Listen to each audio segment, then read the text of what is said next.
We go to here, and we go here. Sure, we can see all the lovely people who might say hi, or you're doing this wrong.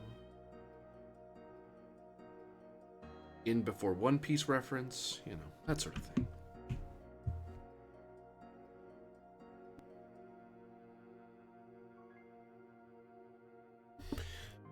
Yeah. Say hello here. We say hello here. There we have it. So, hello everyone, I'm AD Springer, also known as Corbinian, and this is the Electric Metropolis video game tour, bringing you another episode of Fabula Ultima, the castle that would pierce the horizon, and with more tales to come, using the Fabula Ultima system by Neat Games.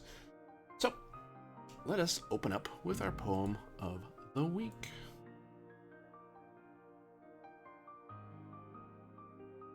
In Corio's halls where power stirs, the Avantis name like whispered spurs, plotted high with eyes aglow to claim the seat where laurels grow.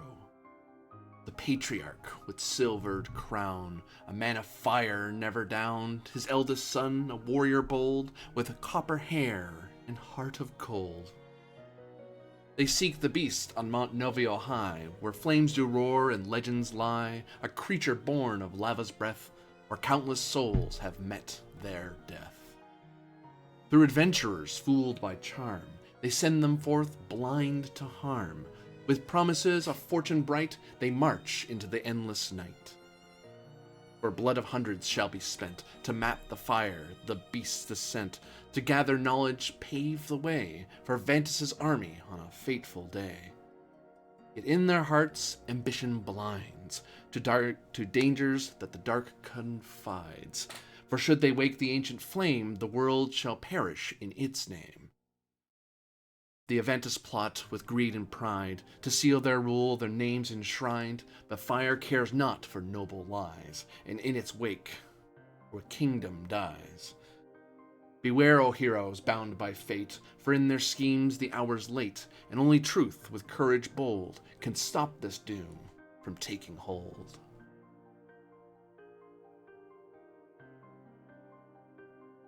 In short, everything's fine, don't worry about it.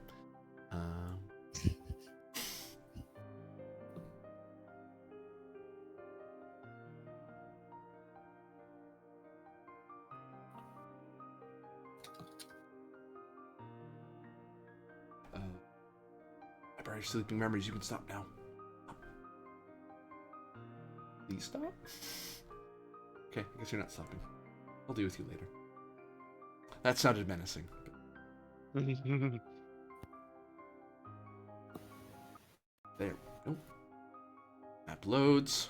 As you are all in the Republic of Corius, the Noble Republic of Corius capital, Corio, a city of grand canals, high pillars, domed engineering marvels, with soldiers marching to and fro, election spirit, all afire, and a festival and great speed and loudness for what has come. But there is always, of course, more important things to be done, for there is a meeting that is going to happen at the estate Avantis, a grand, sprawling affair that hero Lucius Avantis did not see when he left. It was still a patrician's estate, but it wasn't quite so incredible. There we go. So, no.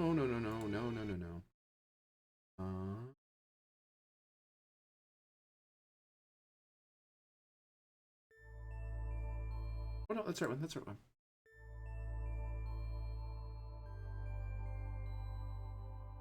So, we bring our focus back to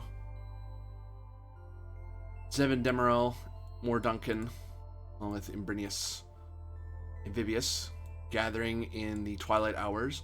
Aether suggests to Zevin that there is something that she sees, that she senses here in the city, and she's going to go look into it. But for now, she'll be fine. And besides, she's not really keen on a big, fancy, rich person's dinner.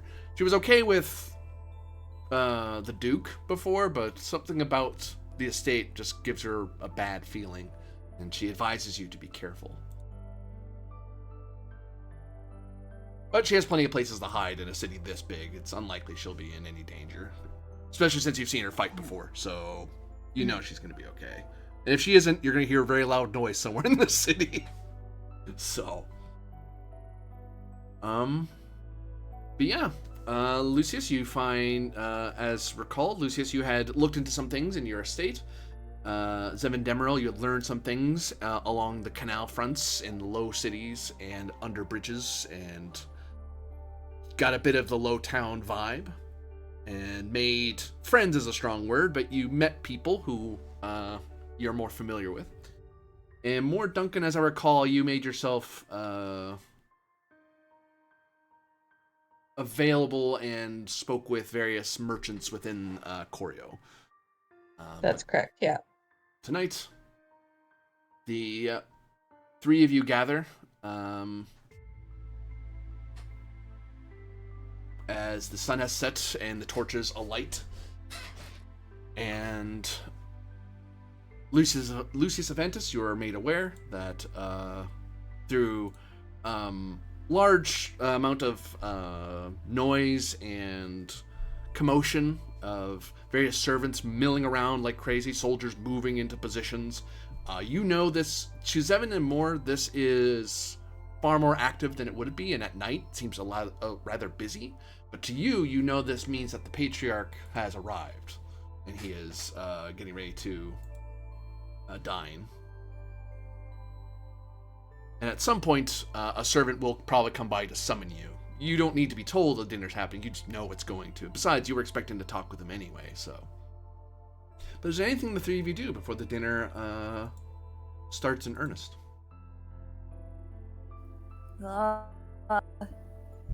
Do I need an outfit?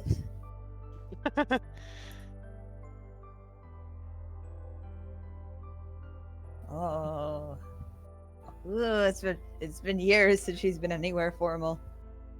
Yeah, and at the ducal castle, it was an adventurer's castle. They cared that you were here, that you're at the table and you were having fun. That's it. Yeah, her formal wear right now is not ragged. No engine grease. Yeah. No engine grease. What did you roll for Vivius and Umbrinius? I did not roll 20 as being super laggy. That's okay. We'll throw. It is not. Throw D6. Yeah. I see a 4, but that may have been your roll actually. That there's a D6 4 here at the end of the last session. Yeah, that's probably. Yeah, you. I think I rolled it at the end of last session. It was like, oh hey, I actually got it was a good result. There we go. Because I think that might have cleared them, or like come close to clearing them. They were at 7. They're down to 3 right now. Yeah, I was like, that's good. That puts them at a reasonable place. I will say unto you, Zevin, that as you see the various people milling around, and as you've moved from the low town to the high town, in the low town, near the creeks and near the canals, I should say, sorry, and the grand and underneath bridges, people wore far dirtier stuff than you. Like, you're a rather experienced adventurer. You have the dirt and grease of a working person, but you've actually had time to make some money. You've been able to replace your armor, clean your gun, a safe place to sleep. You don't smell all that much beyond engine grease, but down there, you are the nicest flower out of all the other flowers that have been dusted and mucked by the city that forgets them.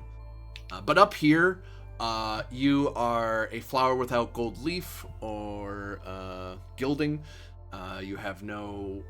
For all your experience up here, this feels... Though they don't call themselves that, they do call themselves patricians and republicans, and they're not nobles, they're citizens of the republic. Yeah, they look like rich nobles like you remember. There may not be in sultanate clothes and Choreo style and styles. Maybe a few purples here or there to show they bought sultanate clothing. You know what I mean? A bit of gold to show off they bought from the wild frontier in the northwest east. But yeah, you're in rich territory. The only reason you're let in is because the guards saw you come in with Lucius. Otherwise, they would have turned you away. You're sure of it. Well. All right, who to ask? A servant does actually just seemingly appear at your elbow, just suddenly. But to Lucius, you saw the servant kind of coming out of some corner they were hiding from to stay. They weren't like spy. It's more of a, I'm staying out of the way, so I'm not bothering you, sort of thing. Yes. That servant comes to Zevin's elbow and says quietly, "Good lady, is there anything you have of need?" Hi.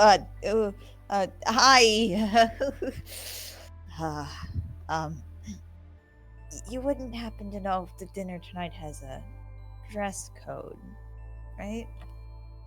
Lucius just puts his hand to his covers his eyes.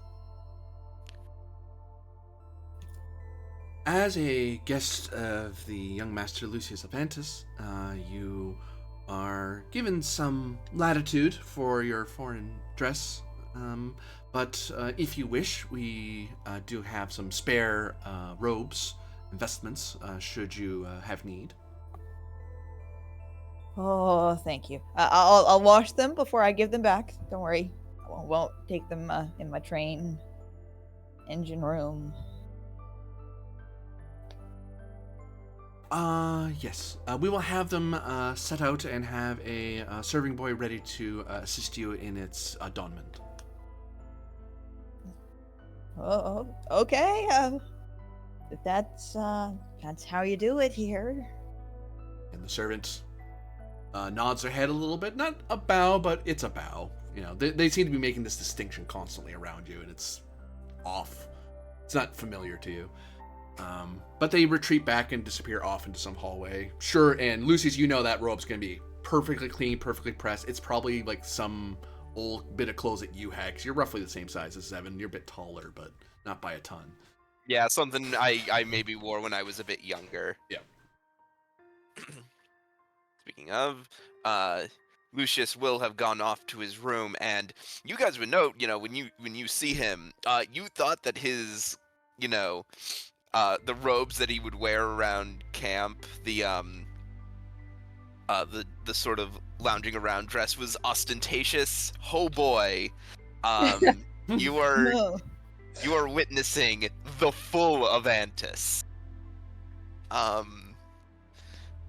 Full epaulets. He looks almost ridiculous. You could put on top of a building and make him a weather vane. He's that shiny. Oh yeah. Yep, there is the gilding. There's definitely the gilding. He's definitely, I will say, it's brought down a little to normalcy, if only just because he's still wearing a couple minor bits of his adventuring outfit.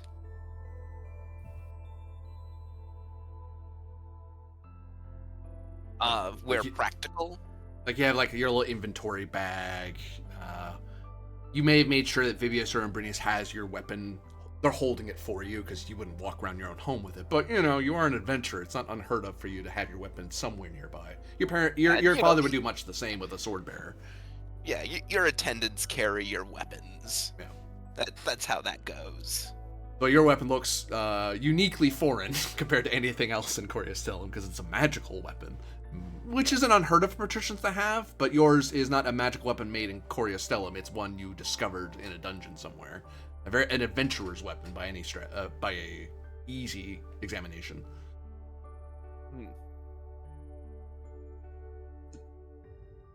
And what of more Duncan? How do you do any special attirement or preparation before the dinner? I would dress well, but in the style of my homeland. What's now might that be at the moment? We know you as a merchant with your you have an inventory bag, but you also have an alchemist satchel and a magical book. Like you look like a wandering scholar just from those things alone.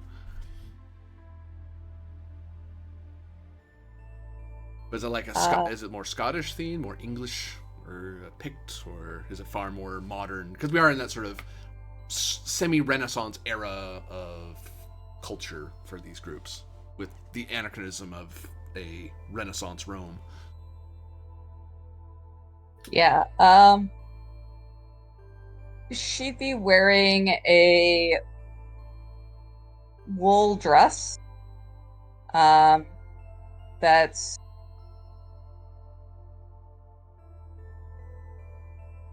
green with white accents, as well as some gold embroidery on it.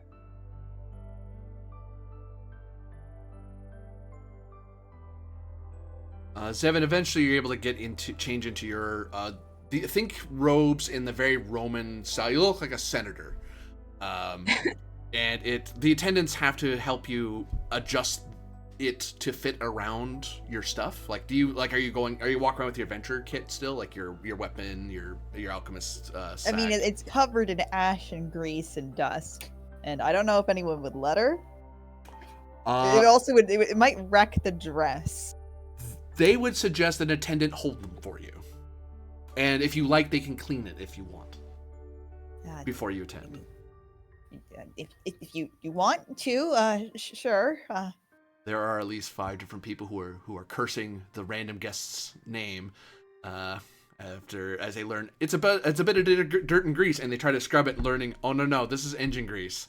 You're gonna need the better cleaners. So by the time you probably won't see that thing until you're literally sitting down, because they will get it clean. Don't worry. It just it'll take them time. Hey, she can even take a bath and also like do her hair. They'll be taking the industrial cleaners to it. So yeah, no, they'll give you a hot, warm bath. Well, actually, no. They don't have like they don't have like the single baths. They have like the big, large pools. Except because they're so rich, you don't have to go to the public baths. You get to go to the estate bath. They have their private one inside the estate grounds. Which they do, out of courtesy, they do clear the room and alert others to not come in while you're cleaning, because they know that people not from Coriostilum aren't terribly comfortable bathing with others in public. I don't know if that's a thing that happens in the Sultanate, but I imagine it's something that happens in the Republic. Oh, yeah.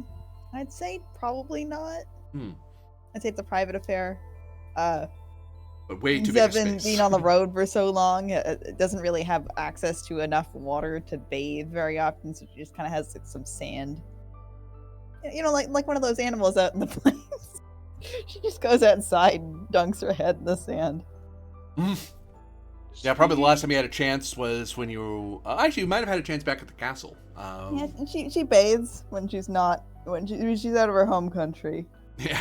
It's like a necessity thing. It's when the engine grease gets too much. Like, I have to scrub this off. Why? It's hindering my movement. Sticky. And it's like, oh no, I'm aware every time I move. That's not fun and very distracting. Also, you can get stuck this stuff.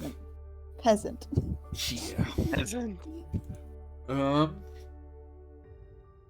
yes, all clean, spick and span, adorned and attired. Peasants. Hey. What was that? Sorry. I just quoted the line from Emperor's New Groove. Well, you should have thought of that before you became peasants. Da, da, da. Hey, Tim's here. Jeez, he's late too. I really have to have is it finally? Is the Roll20 finally loading? Yeah. Jesus Christ! It's the map. The map's part of it, to be fair, because this map chugs pretty hard because of all the unique tokens on the map. Roll20 was not designed with my plan in mind. I have not seen a thing yet, and I still do not see a thing. Don't worry, it'll load. I mean, it's why I'm using Firefox or Chrome now, because otherwise it just chugs way too hard. Yeah, that's what I'm using now. It's just no, I haven't even gotten to the point in the loading where like I see the UI. I'm just looking at a black screen. But if you say you see me, you see me. Oh, you're gone now. Oh yay. Fare thee well.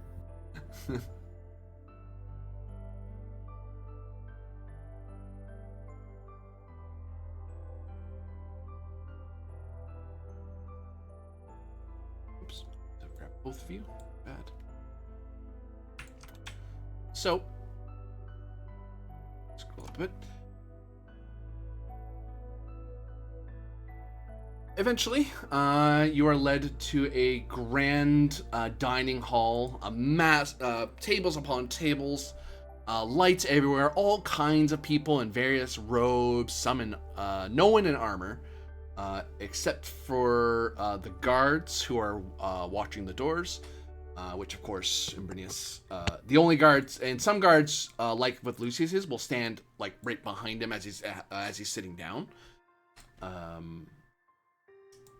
And there is some attention paid to your little drone, Zevin, but as long as it doesn't look like it's doing anything aggressive, they've seen Sultanate drones before. It's not familiar. You don't see it that often here. You may have seen it off of like one or two Sultanate people when you're walking around in town, but it's not. It's uncommon enough to draw attention, but not so uncommon. They're like, oh, what sorcery is this? They know what it is. They don't use it here. Or if they do, it would be hideously expensive because they'd have to import it all the way from the Sultanate. Mm-hmm. And the Sultanate generally doesn't export those things anyway, I presume. No, not without Yeah, huge markup. It's incredibly expensive, and you need to know the right person to get all the paperwork signed. They basically need to know who you are and what you're doing with it. And even then, you might not get an armed one for obvious reasons. Make it like a servitor one or something like that. Like, oh, could you have this thing hold like a lamp for me? It's like, we could just make you a magic lamp. Like, magic lamp is easy compared to anything else. Oh, we want mechanized soldiers. We're not stupid. We might be at war with you someday. We're not giving you free weapons. That's just a bad idea.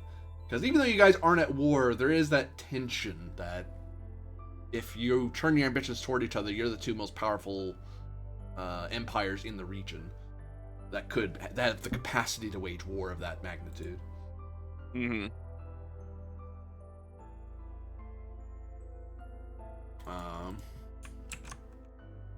Yeah, a lot of rich folk are present. A lot of guards are present. You see almost exclusively people of Coriastellum, so more Duncan and Zevin Demeril, you two stand out severely. But that doesn't seem to bother people here. The Republic of Coriastellum is not, as far as I'm aware, they're not xenophobic. Though Lucius may correct me on that matter. No, there might be some houses that are. Mm-hmm. But considering that Lucius was sent out on, to go exploring, and that I explicitly mentioned that the Avantis had a lot of fingers in trade. Mm-hmm. That the people who associate with the Avantis would not be surprised that foreigners were here, if that makes sense. Yeah, if anyone could afford to entertain foreigners, it'd be a patrician family like the Avantis. Yeah, and not to mention we'd already met those like that trading family that trading group, the demon lady that that my family gives patronage to. So yeah, it's not out of the ordinary. There are probably other houses within Coriastellum where, yes, the two of them would probably get some more disgruntled looks, and your presence would not be as welcome. But I think the Avantis house is a house where you're fine. Yay! Striding first into the hall is a man who strikes you immediately as a relative of Lucius Avantis. Although his countenance is far more imposing than him, which is something to be said. Like, as much as he jokes around and he comes off a bit foppish, shall we say, you all know Lucius Avantis as a skilled commander and orator. So he does have for whatever bravado he may have, he actually is an imposing Coriostellan person. He's very confident in what he does. But this is another step entirely. As you see this copper-colored haired young man, very short hair, neatly trimmed in a fashion that you see Lucius is wearing as well. Compared to Lucius, he's far more athletic and muscled, and you can see it even as he moves around. He's not like big boy, but he looks like a soldier. You'd probably guess he's some sort. He may be a commander, but he's a commander slash soldier or something. Far more frontline than commanding. He is actually dressed in ceremonial armor that's perfectly tailored to his form, made of gleaming bronze with gold accents. You can see the armor's etched with the sacred fire of Corio, and above it is the Avantis family crest, just shy of his neck. Its wings, the wings of the eagle, reaching up toward him. Over the armor, he does have a crimson sash that you see that's something that Lucius has. It indicates that you're a patrician. No matter what you're wearing, this is kind of the badge that says, I am of that rank. I have the rights of a patrician. And he has a golden laurel wreath upon his brow. That, Lucius, indicates and cements, sure as anything, that he's pushing for the Avantis election. Like, he's trying to get elected. He's the candidate. Yeah. Oh boy. Yep. And he has his attendants behind him are carrying what looks to be a short sword, a broad short sword in the Coriostellan style. But uniquely, you see magical runes that decorate the sheath, which must be hideously expensive for him to own, because again, the few magical places that more or Zevon would have seen, they're in the rich part of town, and they be people from the Isles or people from the Sultanate who may be making stuff or selling stuff, because Corio doesn't make these things. Right. And frankly, the people who have those shops don't have very big shops. They're kind of boutiques and ateliers, as opposed to big manufactorums and grand smiths for outfitting the army. And this young man's name has lapsed me. I forgot his name already. You wrote it down. I'm going to scroll up. I believe you typed it out. Oh, yeah, but I had to... Oh, hang on. Oh, you might have thrown it in Roll20 instead. I might have. Yeah. Oopsie. Nope. Oh, I'll copy it and put it in. I found it. Yeah, throw it in there for me. Thank you. Oh.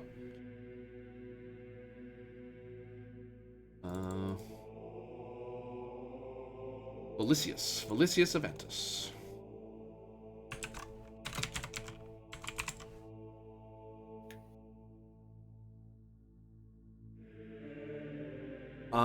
You also notice the other attendant is walking behind him. He actually has what looks... Zevon, you recognize it as a magic cannon. Oh. How the heck he has that is... you tell me, because that is definitely not normal Coriostellan. It's sleek and it's elegant.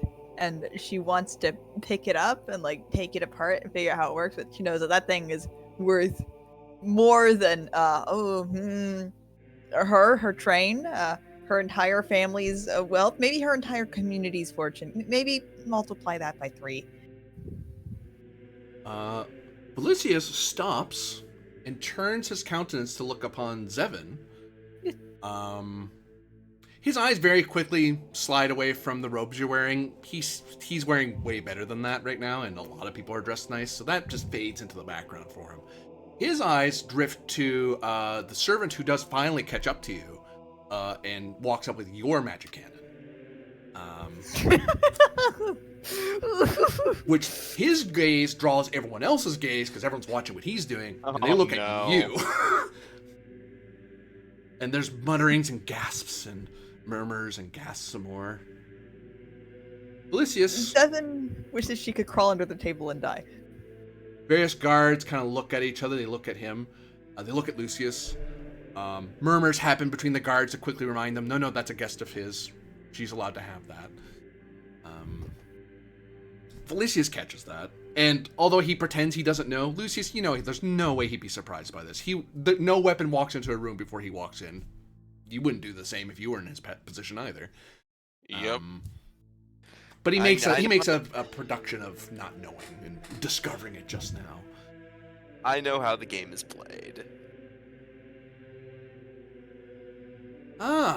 So you are the engineer alchemists, Miss the Tinker Demeril, I believe. Yes. Yes, my lord. It is a pleasure to meet you. Oh no.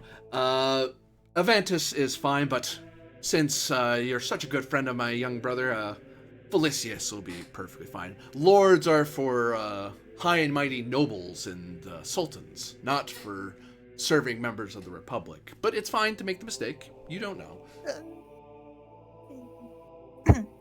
Yes. Yes.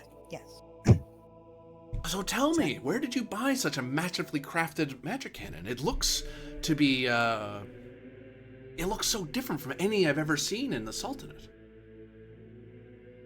Oh, it hasn't been bought. I made it. You made it. Oh, wow. He steps around the table, gets incredibly close to you because he has to look. He's looking at the thing on the cushion. He isn't telling anyone to move. The guards behind you are very uncomfortable with him being this close because they're not supposed to be anywhere near him, but they're not allowed to move back, so they kind of just have to stand there. Your little drone friend kind of buzzes at him a little bit, mildly irritated that he's within attack range, but, you're not fighting him, so it doesn't start shooting him. But your drone's not terribly pleased with his proximity. He leans and looks at the gun and studies it carefully.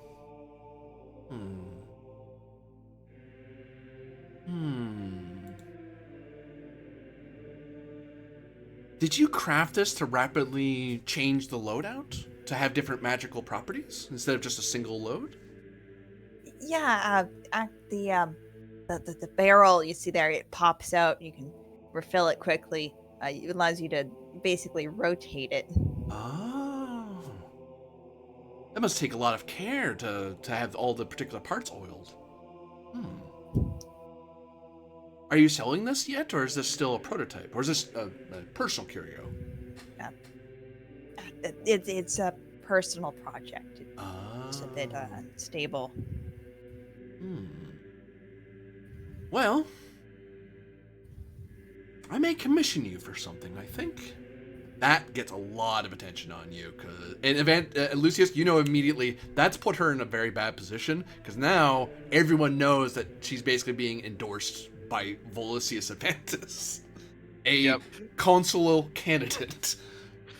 Up till this point, even before this point, Lucius was just watching Volusius, give Seven all this attention, and he's just been, existential terror on his face. How so? What's his thought process on that? Just, oh no, someone who isn't me is getting my brother's attention. Oh.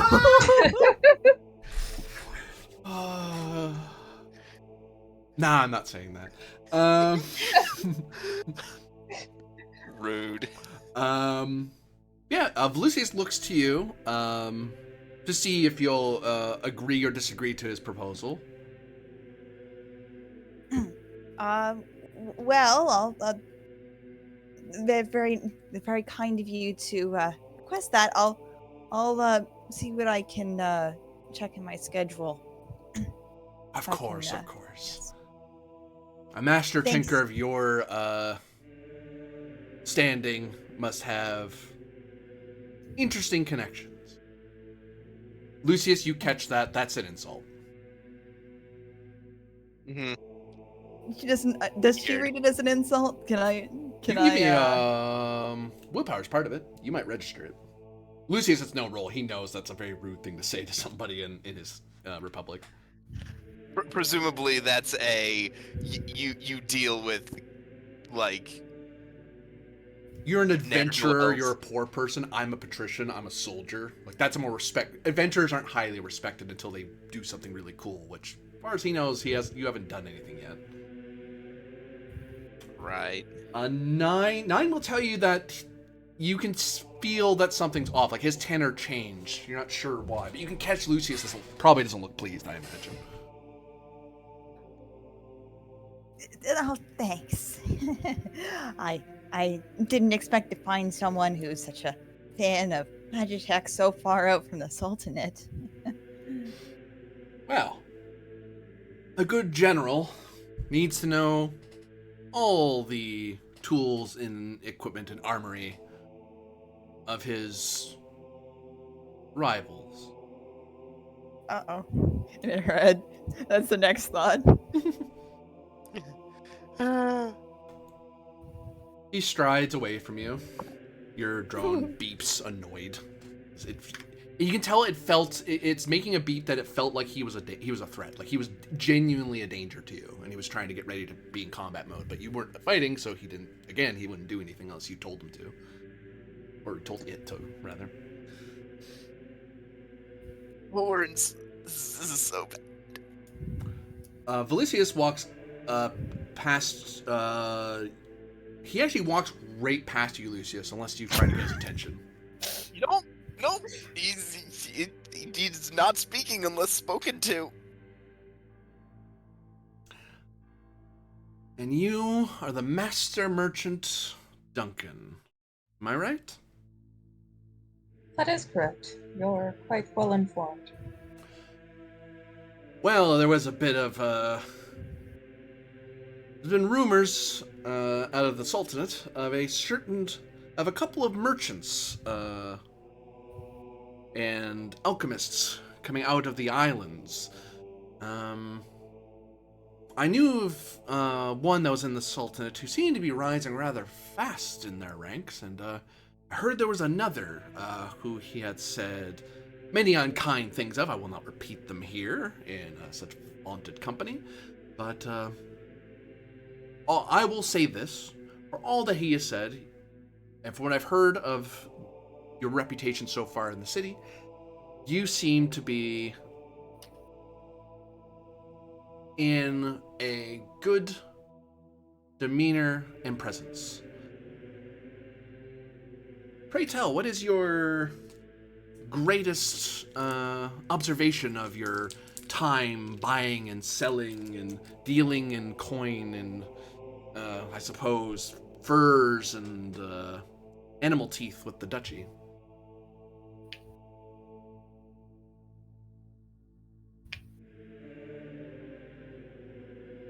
Yep. Mm-hmm.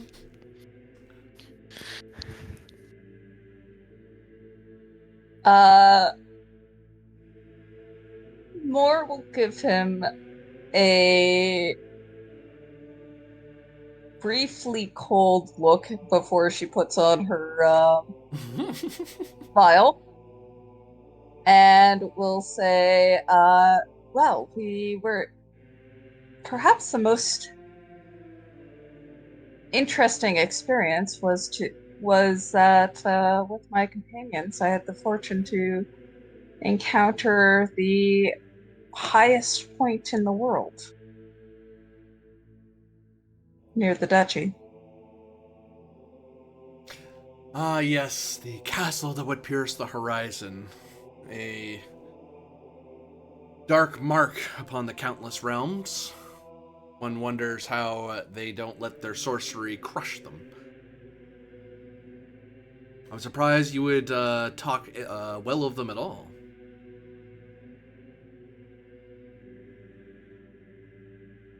Given your people's closer connection with the spirits of the wood and Vale.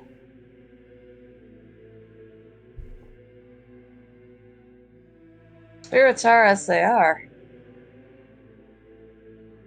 They no more care about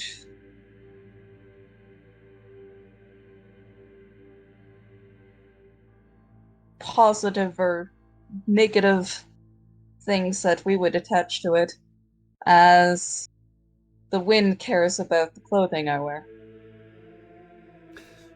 The difference is, Master Merchant, that through engineering science, we can command the wind to do what we will. As evidenced by Until a big magic. enough storm. Until a big enough storm hits you while you're at sea. Give me a willpower. Willpower is part of the issue. He's Oh man. as you're facing off with a rather imposing individual. Sure. He's gonna be rolling against you here. I didn't stat him out entirely though, so this is my fault. Should have known he was gonna be. I just should have known he's gonna be a smarmy person because he's an Avantis. He's the worst parts of you. Well, not the worst parts. That's not fair to him. You're the hero. He's not. Yeah. Meanwhile, Lucius in his own head is just, oh my god, he's so fucking cool. I'm gonna go straight willpower. Yep. On this. This arc is everything I want. I need to see if I have any class abilities that might apply here before I make a roll. I don't think that I do. Just engage in combat. Let me know. We'll see how this goes.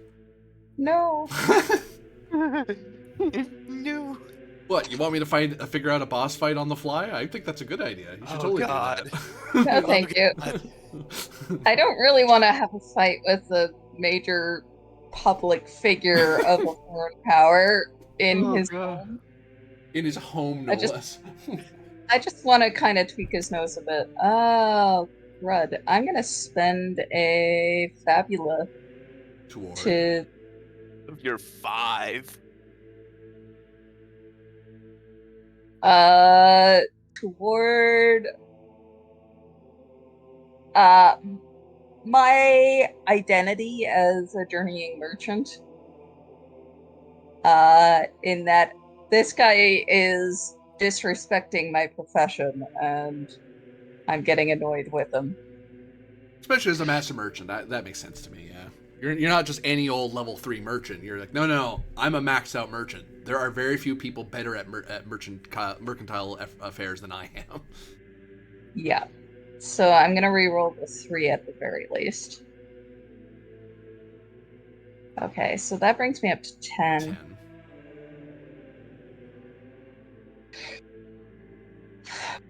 Whew, okay. I forget how ties work again. I think it's a roll off. Now that I think of it. I think we have to roll again.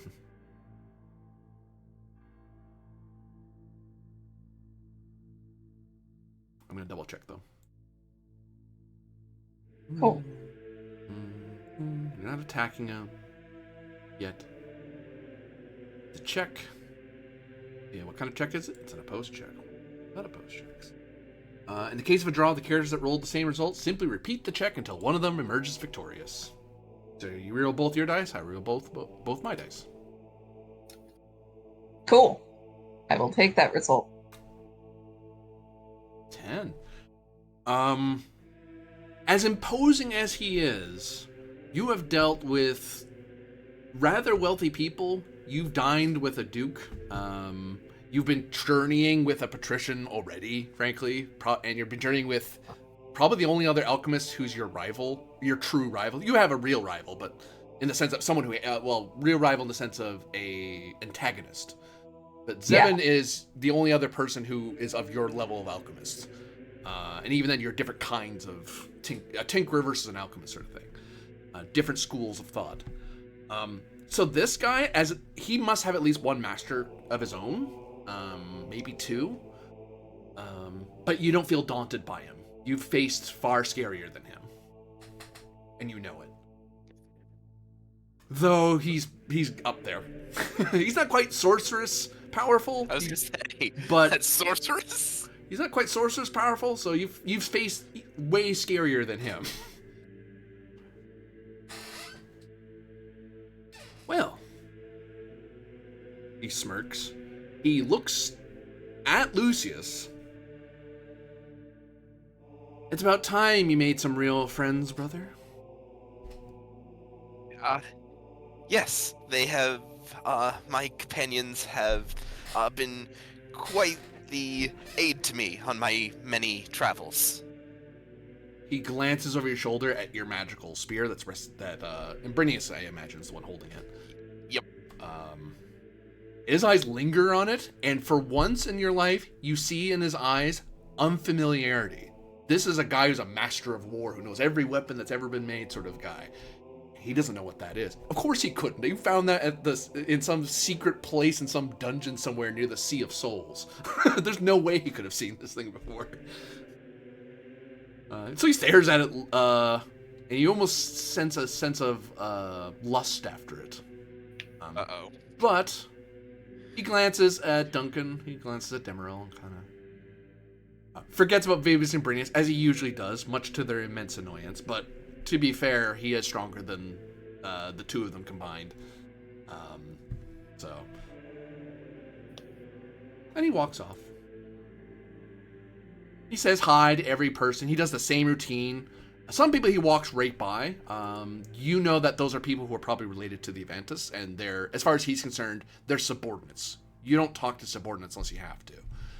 But guests you're trying to impress or people you're trying to learn about, yeah, you go around saying hi to everybody. Which I'll note is a thing you didn't do when you were at the ducal dinner. You're far more humble in comparison to him. And you'll note that throughout this entire thing, Avantis has just been vibrating with this energy. You don't know if it's excitement or anger or what. It's just an energy. And the moment that, like, his brother fully passes and is outside of there, like, as soon as we are outside of his aura, as it were, he just deflates. Oh. I'll also note, 5 Ultima are created by his presence. Oh no! You each gain a Fabula point for encountering a villain. Because at least one of you knows that there is far more to this man than his ambition. And he's doing something very dangerous. I told him how my gun worked. It has more to do with what you found out about his grand plans. Last time. That he's messing with some stuff up in the mountains, and that's bad. It's very, very bad. There we go. And I no. have the wrong name for him. Wonder how much Ultima this guy's gonna give. He's a 4x4 token. That's a bad sign, generally. You know when you enter a battle in Octopath Traveler and the boss takes up the entire screen? That's a bad sign. God. I've actually been playing through that game lately, so that's a reference I understand now. 10 Ultima are gained. Oh, God. You each gain 1 Fabula point for encountering a villain. You stop that! As if 7 wasn't rattle enough. What? No. Friggin'. Oh, right. I know how this works. Okay. The room And- stands at his presence. The guards stand at firm attention. Volicius does not. He sat briefly, but when he sees this man coming, he stands. As Alpheus Avantis, the patriarch of the Avantis family, strides into the room. And you note Lucius had that whole like energy to him when when Volusius was around and interacting with him. Lucius stands at attention. You see nothing on his face. Not anger, not sadness, not happiness, just stone-faced, just at attention. Quiet. What do Moore and Zevin do? Do you stay seated or do you rise? I'm standing. No way am I not. She's putting on her, like, ever since she arrived in this city, she's been putting on her servant demeanor, the kind, patient, trying not to stumble over words because it's been a while, but like right now she's like right back into it. Standing, hands clasped, straight posture, straight face, looking not into his eyes. More would stand respectfully.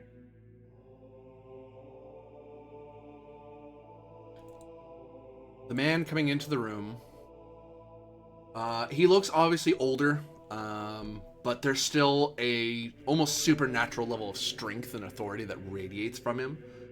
No. He stands very tall, his back at a military straightness. You can see the hints of the copper hair he once enjoyed in youth, but they are fading to the silver that has finally overcome the color of his hair.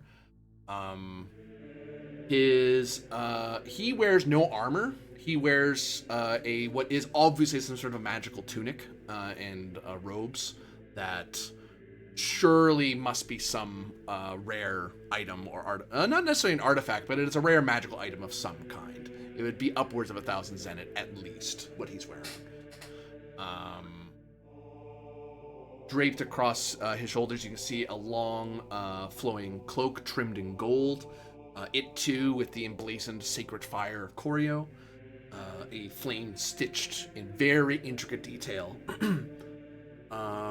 He wears a golden laurel wreath atop his brow, which, Lucius, that's where it turns your head. If they're both wearing it, that means they're both candidates. Both in the running? Which means they intend to take both consulate seats. Oh, Jesus. That is unheard of. No family has ever been that influential to do that. Oh, man. And like he would wear like a silver one normally because he serves in the Senate, but a gold one is an obvious I'm trying to be a consulate wreath. Oh, no. His eyes glare across the room, and instantly you can feel almost a master lore master's gaze just sweep over the room very quickly. Oh no, does he have character classes? Mechanically, I'll say that he NPCs don't get to do that. That's a hero thing, but he has a power in equivalence space, an NPC power in equivalence. Okay. But because heroes always have the better version of these powers than the NPCs do, because you're the heroes. Then again, NPCs have their own ways to make themselves dangerous, as you've learned. As Alpheus looks about the room, everyone stands, no one sits while he's here. Alypius. Alypius? My bad. Yeah. Alypius looks to the person on his right, almost immediately forgets them and turns from them. That person breathes a sigh of relief. They don't want this man paying attention to him too much. This is one of the most powerful people in all of Coriastellum. No, please don't notice me unless I want to work for you. And this person works for him in some regard, but maybe not for the patrician. He does look at Zevin.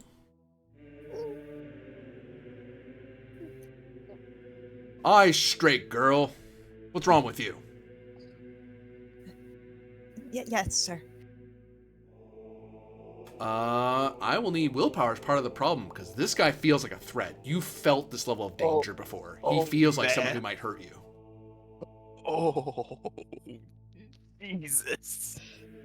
The last time you felt this Willpower? level of danger was when you ran into the guy, when you ran into those spirits in those dungeons. Like, this guy is powerful, and he's a human. He's a person. That's Willpower and weird. might to stay standing. Yeah, I'll take that. Jesus Christ.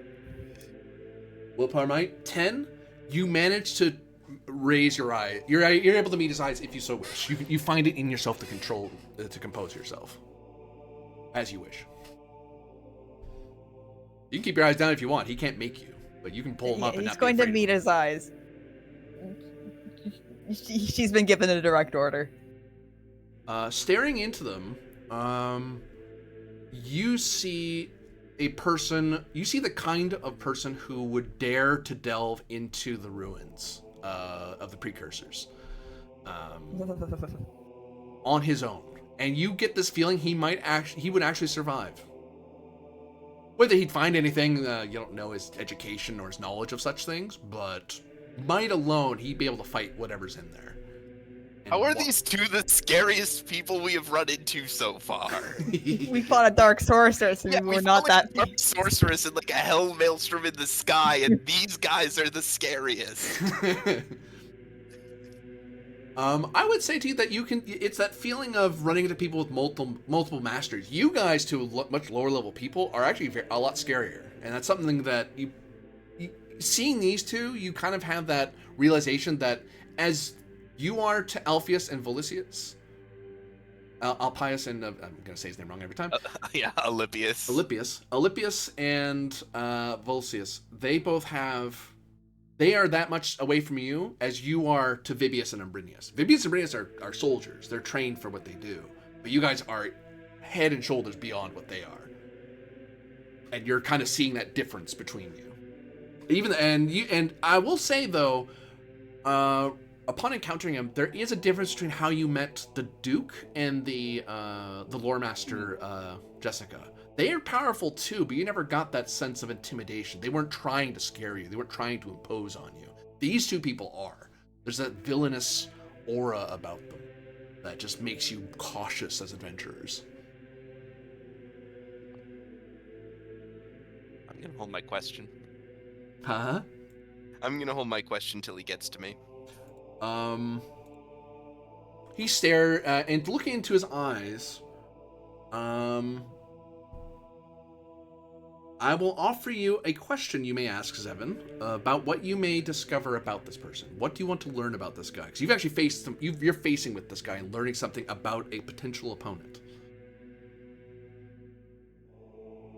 Oh boy, that is a question. You see. Because you get the feeling he's doing the same thing. He's measuring you. Because you're a high enough level that you're worth considering a threat. Why would I be considered a threat? You're from the Sultanate. Oh. And you're in the company of his youngest son. Yes, I could very easily be a spy or an assassin. Oh, I didn't even consider that. Especially because she's lowborn. She's an acceptable sacrifice. Oh. Oh, is that something that the Sultanate would actually do? I don't know. Ooh. That's a different circle of problem. I wonder. Ooh, that's fascinating. Huh. Low-born, but with a bit of a spine. Good for you, girl. She nods mutely. Imbrinius breaks protocol and actually stands forth and says, her name is Zevin Demeril. He looks angry. Oliphius looks completely blown away, like, why are you talking? And he glares at you, Lucius, like, why did you let this happen? Except, of course you did, and Bernice didn't tell you he was going to do this. Lucius just seizes.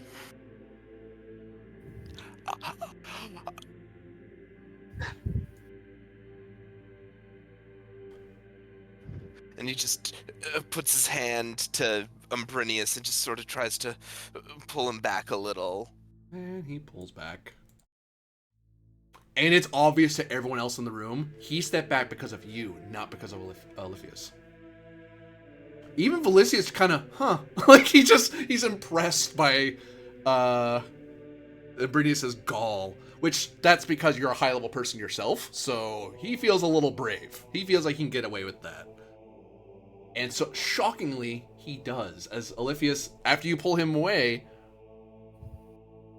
walks up to you. And just stares at you. Vibius looks at Brinius like he's the moron. Like, what are you doing? I don't want to fight I don't want to fight this guy. This stone cold expression. It seems I'm corrected. I'm not used to that. Was that a ploy of yours, Lucius? Do you have something to say to me, young man? No, pater. Oh, come now. I was talking low of your tinkerer. I was forgetting her name, and for some reason, one of your soldiers decided to question me. So do you have something to say to me? She is not mine in the classic sense, pater.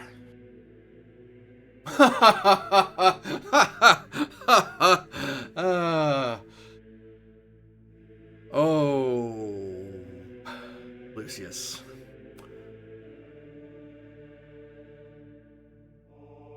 We'll have words, Lucius.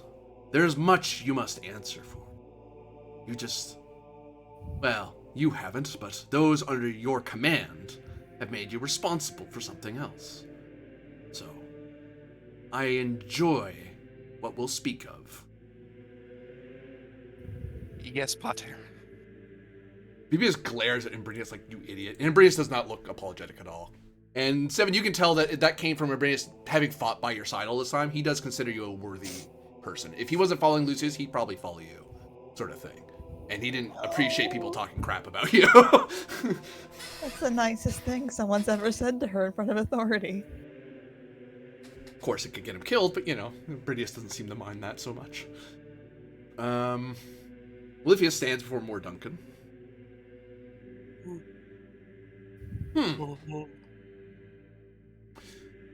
I'm not familiar with the Duncan trading family. Are you the first of it?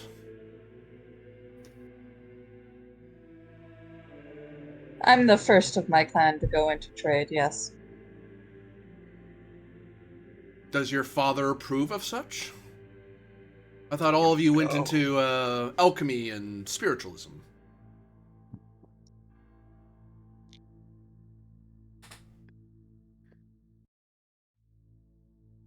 That's also something I pursue. You presume. Pursue. Oh, pursue. Of course, I must have misheard you. I make mistakes sometimes. I guess I'm getting old. But, It must be my accent. oh, it must be. I'm sure Lucius wouldn't bring a rude or guest in his party. Then again, I've never spoken much with the Isles. They usually miss my notice. But it seems I need to pay attention to the alchemists there.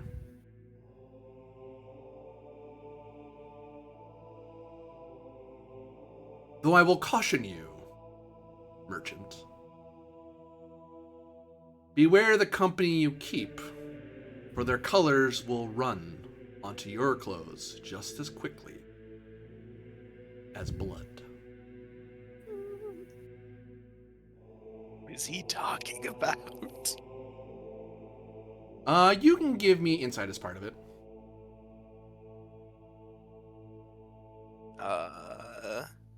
Can I help you?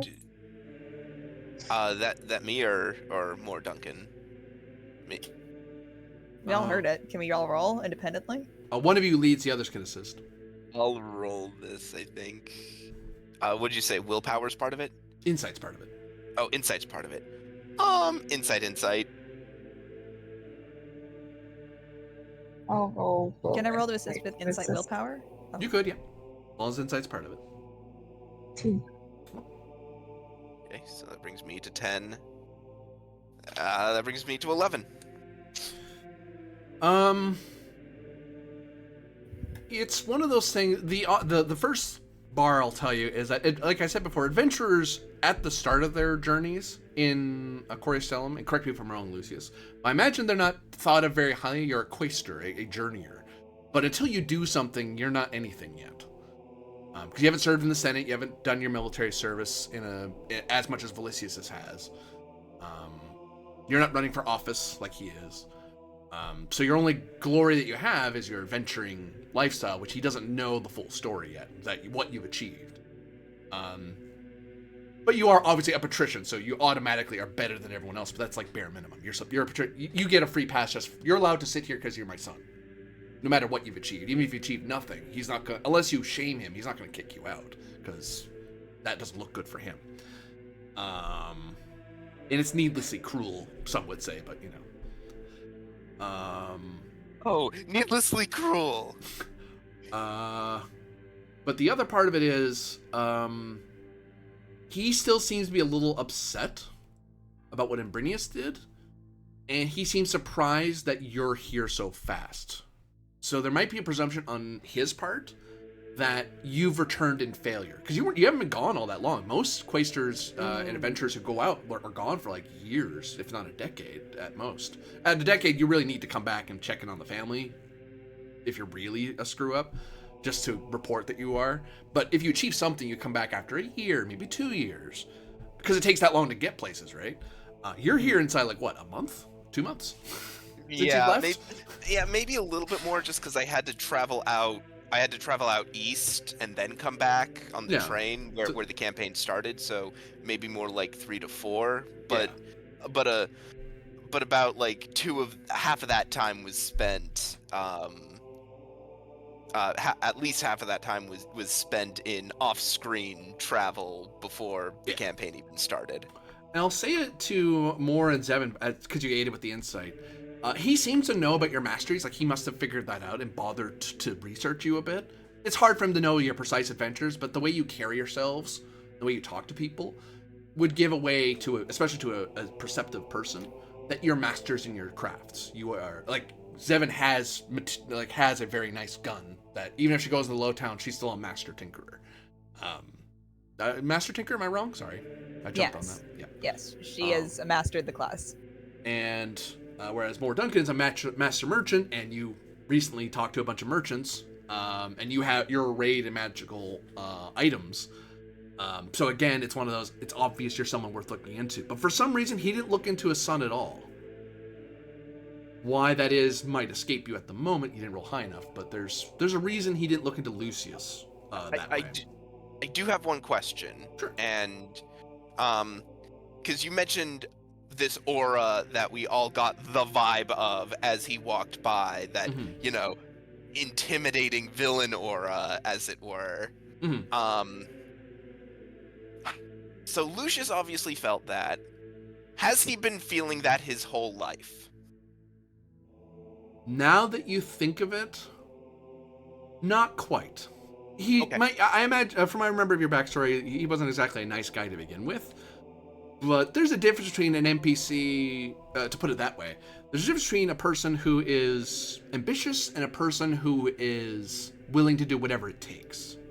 Okay. In that most final way of putting it.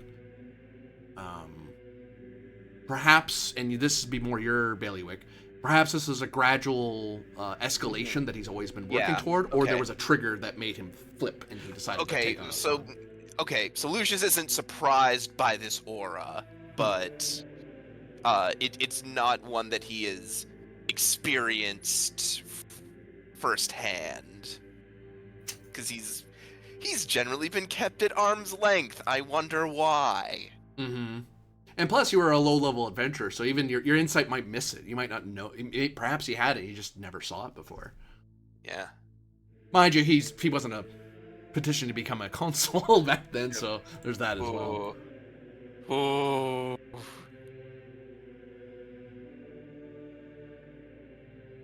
Be right back. So, is there anything that Moore Duncan or Zevin Demerol look to glean from this dinner as a grand feast is served and drinks are, wine is handed out? You're treated as much because you were acknowledged by both the elder son and the patrician, the patriarch rather.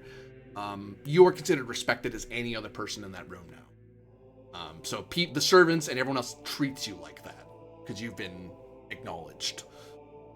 Some people think they're better than you because they are from here and you're not, but no one's giving you grief anymore, especially the way you both accounted for yourselves. Neither of you truly wilted before them, which impresses quite a few people. The only thing Seven's going to do is to turn around and look at Abrinius and mow that thank you. That wasn't an easy thing for him to do. That could cost him his life. Yeah, there is a nod from him of, it's a nod that you've seen him do in battle of, don't worry about it. It's obvious he should do what he did what he was supposed to do. Almost like he felt it a duty to do, which,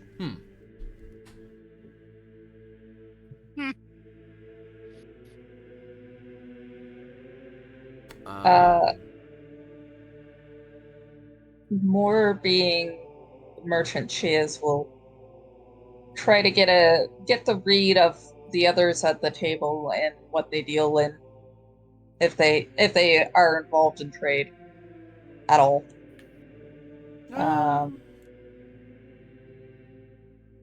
Insight's part of it, I'd say. Cool. Insight willpower? I'll take it. And while that's happening, I will also say that once good old Pater's aura has passed them over, Lucius similarly calms a little, he de-stresses a little, but there is still a little bit of that shell shock to him that didn't go away quite as neatly as it did with his brother.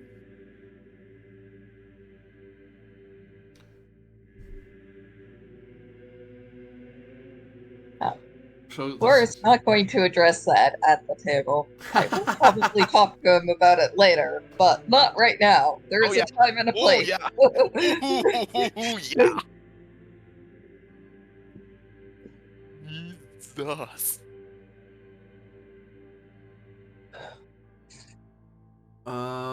With that roll,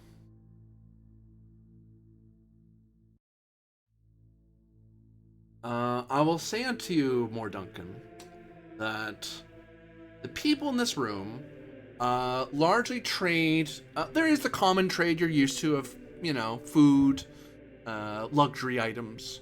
There is the trade of favors and influence among the establishment here.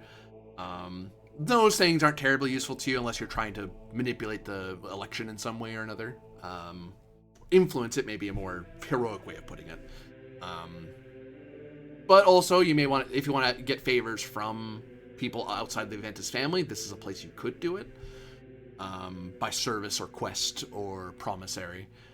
But deeper than that, and people don't say this to you outright, it is obvious they're trying not to say that because the Avantises are here. All, the most powerful Avantises, including Lucius, all three of them being here at the same time. No one wants to say anything they're not supposed to about the Avantises' ambitions. But you can read that the extra ambition that there are people here who try to hint, because they're trying to impress you, they're trying to get you to spend money, or sell them things. Because, you're a foreign master merchant. There's plenty of things you could sell them.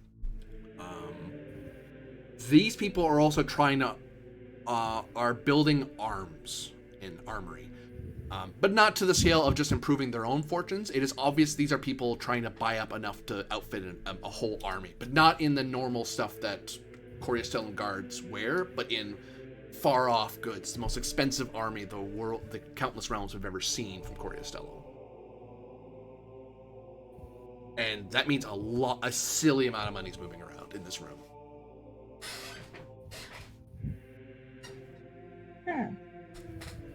Some of them even think that perhaps you're you're secretly an ambassador from the Isles for some clan lord or another. They're wrong, but they're gonna, even if you protest to it, they'll go, wink, wink, nudge, nudge. I get what you're saying. Like, no, really, I'm not.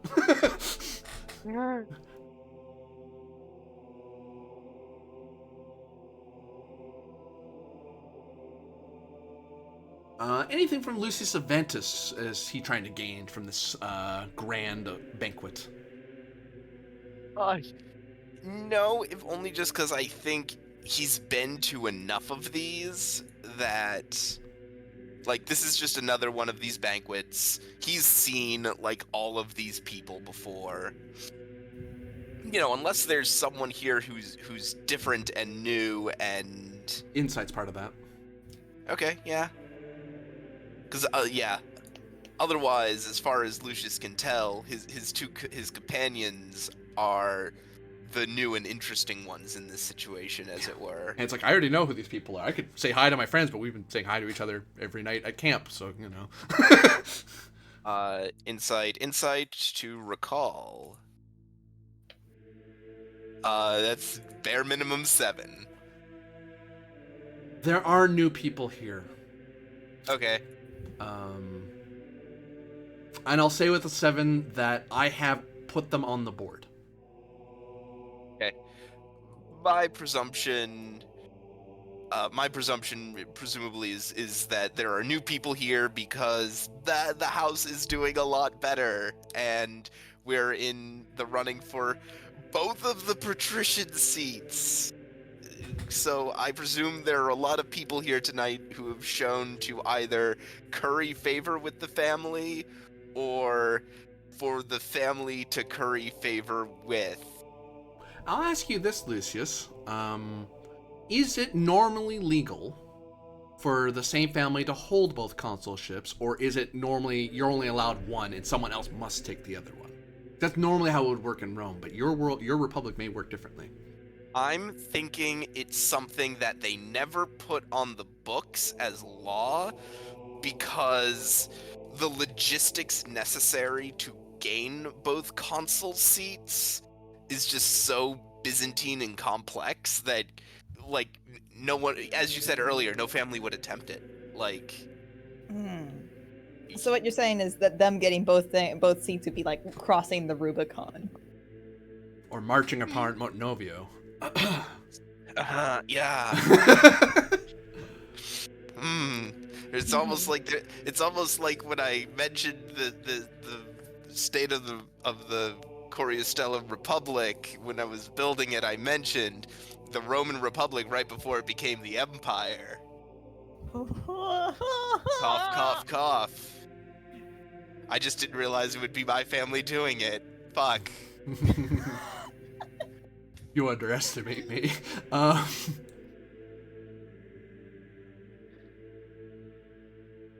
But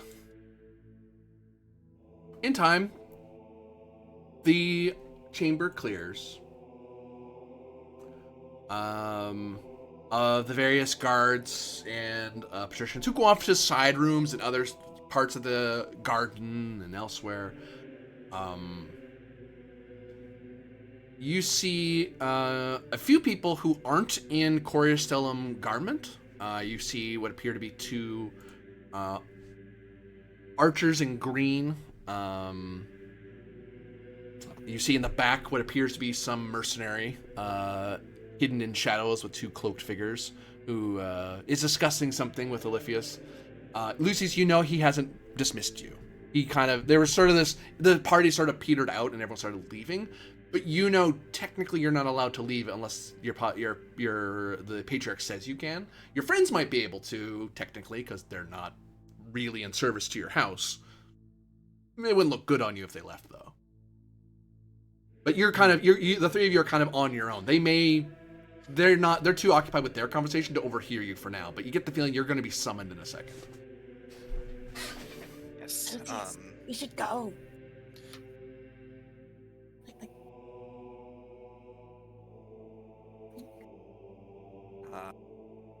Yes, when I am to be summoned, I will give the two of you my leave. Vibius, Umbrinius, you will show the two of them back to their rooms.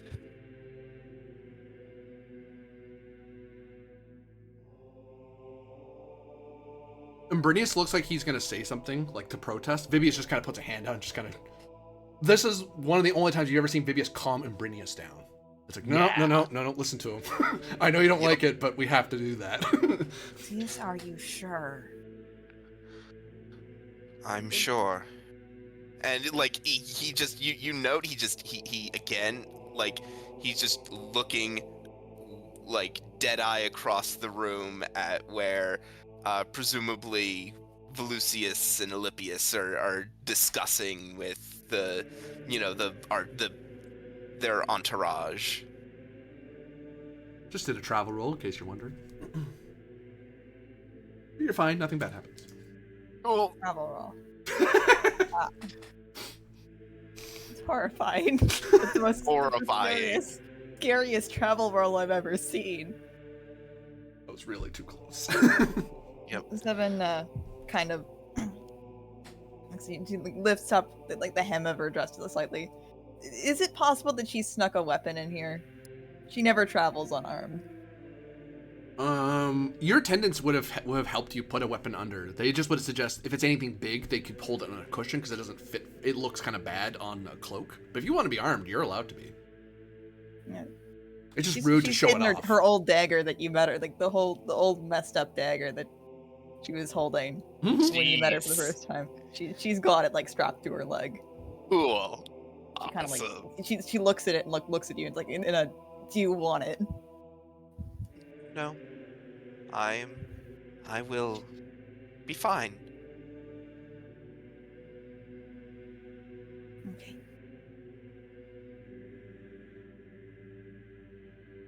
Does more protest or ascend to this request? Moore will hesitate and then clap his shoulder and go along.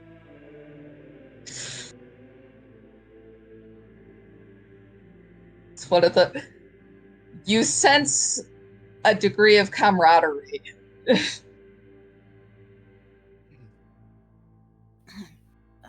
mercenaries quit the room. Alypius nods at Volusius and Volusius starts striding away.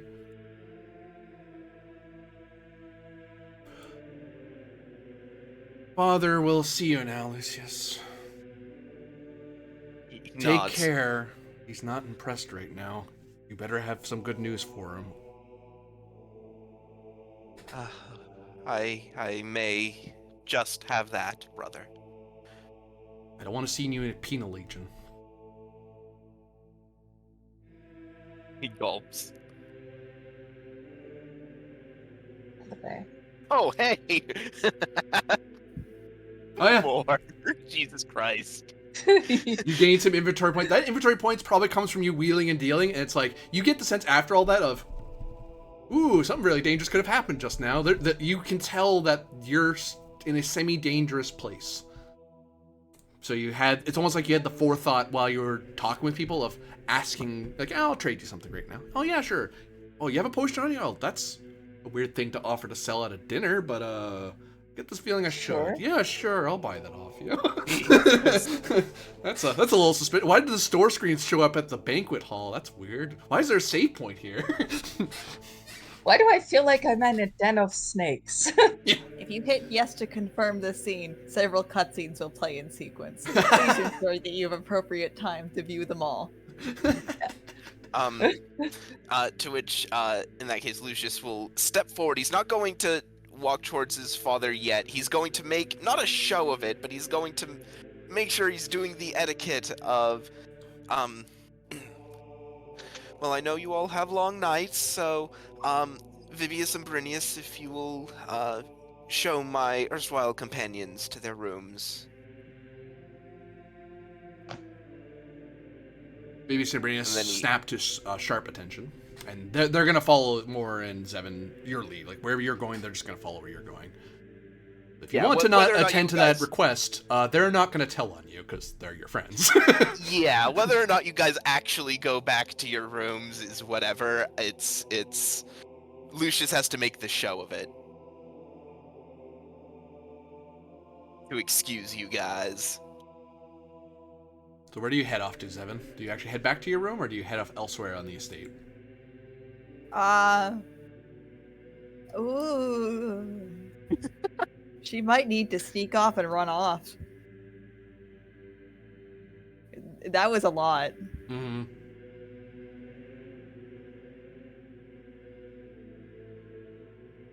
Yeah, she's grabbing it. She's grabbing Umbranius, and they're leaving the complex for now because like he just did a big thing for her, and like he might be a target. Oh, God damn it! God damn it! There, good. Sorry, I was checking something. We're in danger.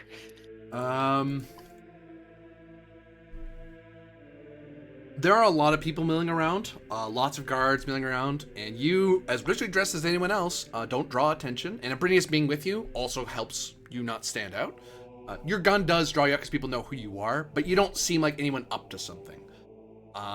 If you don't mind being seen leaving, you can just leave the complex. But if you want to kind of slip away and have no one notice you left, you'd need a roll.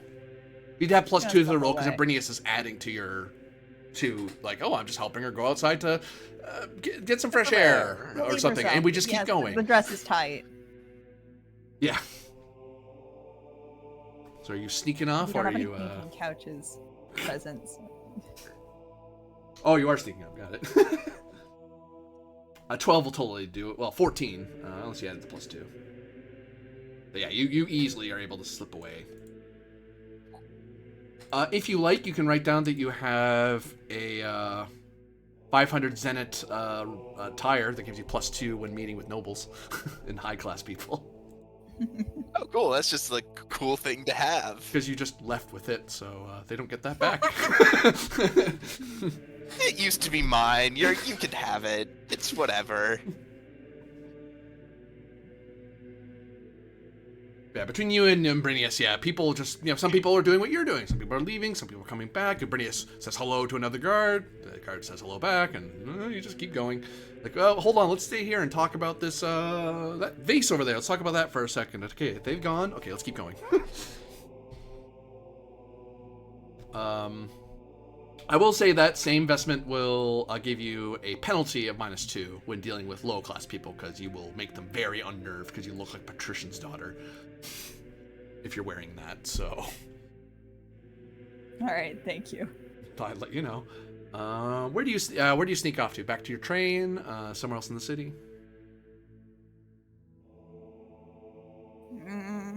Probably just wandering aimlessly through the city. Oh, hey. Do you have increased discovery ranges? Yes. Oh.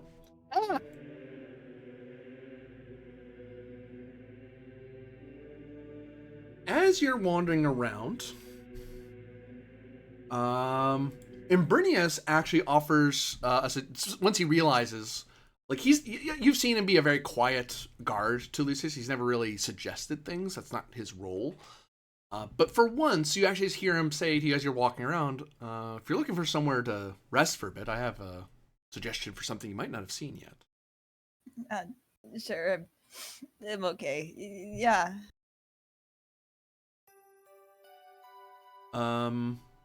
He leads you in the southern part of the city.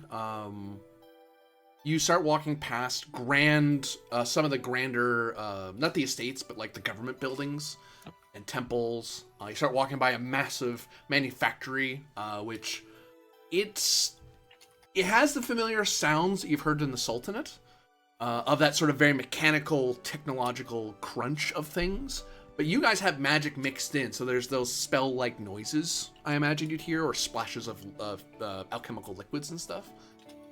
But here, you just hear that. You can hear massive forges going. But that's not where he takes you. He walks past that unless you stop. No, she'll keep following him. And he leads you to a rather unimpressive hill. There's a small bit of some flowers, some grass here. It seems to be just a place where a tree is growing. But from this vantage point, he points down into the water, and here at night, you can see out in the middle of the water is a massive flame burning on the ocean. What is that? That, Miss Demerel, is the sacred the sacred flame of Corio.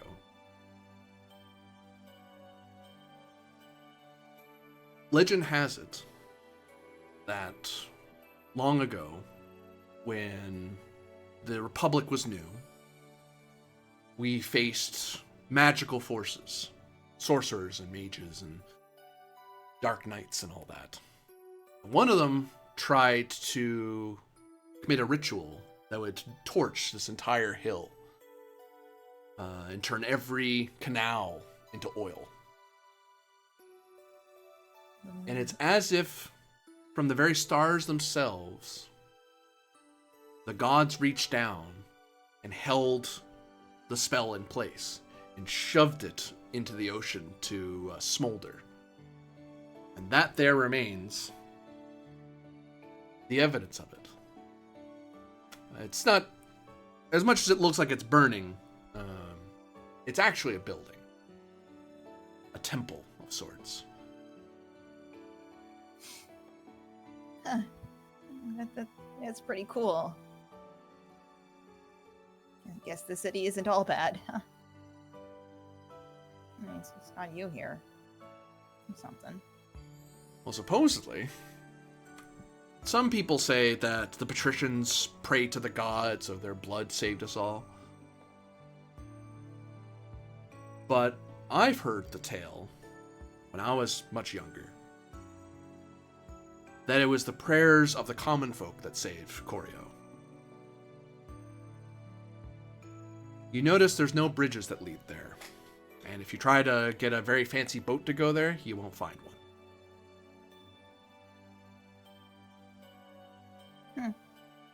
It's as if some would say, not I, of course, the patricians know their shame, for they claim the credit for saving Corio, but in truth they know it was the people of Corio that saved it. And it's evidence there that they have never really been able to destroy or dismantle. And I suggest to you, perhaps you may come up with this idea on your own, and I never told you this, or I shouldn't be the one telling you this. Frankly, I'm upset. I don't think you're given your fair due. It is not merely a temple, much like the Whispering Ruins we delved. Perhaps there may be something there of use for whatever you, Master Lucius, and the Lady Duncan would wish to secure. And I'm sure Lucius would be able to find some way to get you there if you wanted. Thanks. Brinius, you know, you're just as much of an adventurer as we are, right? You're part of the team, seriously. Thanks for sticking your neck out for me. A good legionary doesn't let his fellow soldier face danger alone.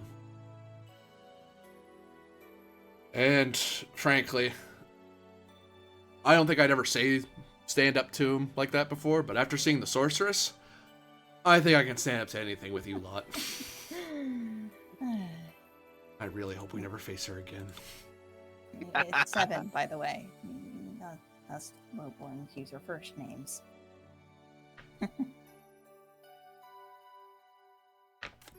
He looks to the ground and kind of shuffles, like he's unsure of it, and he doesn't say your name, but he nods. He probably will call you that in the future, but not right now.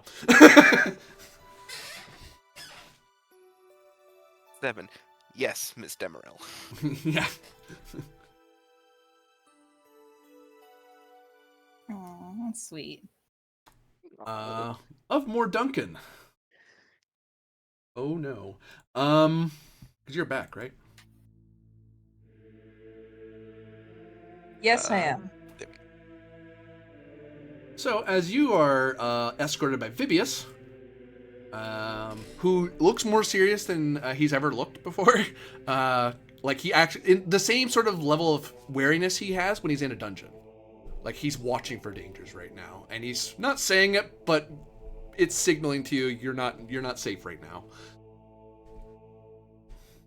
But he's guarding you all the same. Where do you go? Do you go back to your room? Do you try to secret yourself away, or do you explore places you're not meant to explore?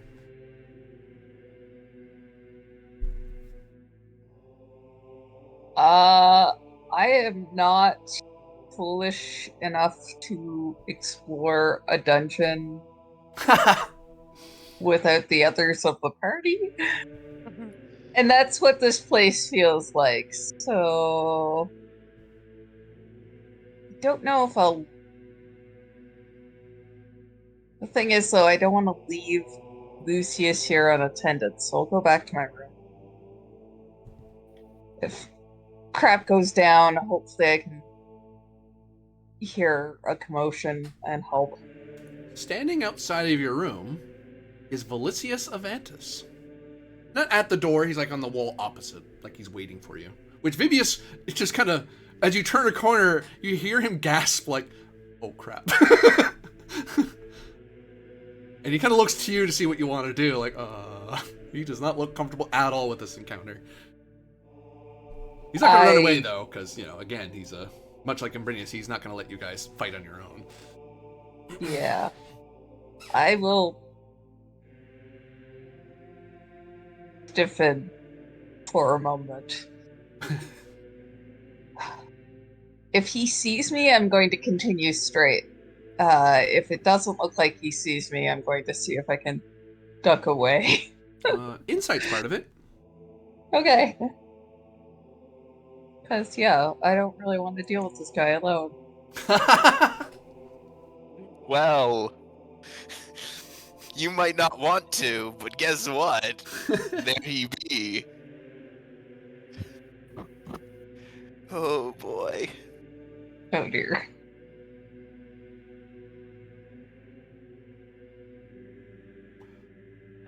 Son of a noble, I thought. It'll be fun, I thought. It does not seem he notices you.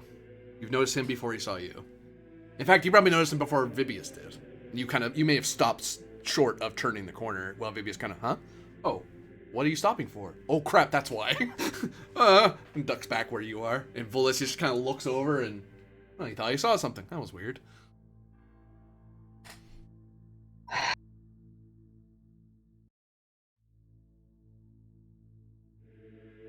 Okay, now what?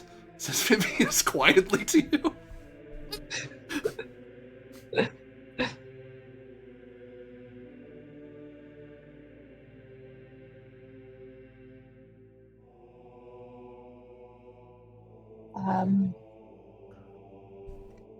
Why do I get the feeling we just ducked away from a golem?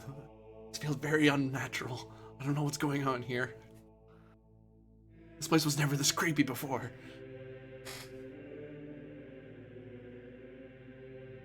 Good to know.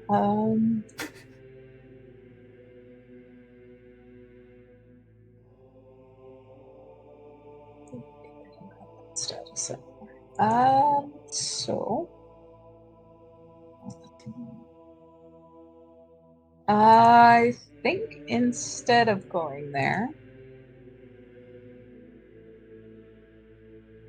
I might see if they have any like garden or similar sort of ornamental region in their house that I can explore with plausible deniability. Oh, there's plenty. This estate's huge. You see people milling Okay. around all over the place doing kind of what you're doing, although less to evade people, more to have private talks or just to walk around some rich guy's garden. Like, yeah, I would say in real life, if I'm in some guy's really nice mansion and grounds, I might wander around a little just out of curiosity. I want to see the garden over there. Why? It looks cool. How often do you see a massive garden that someone privately owns?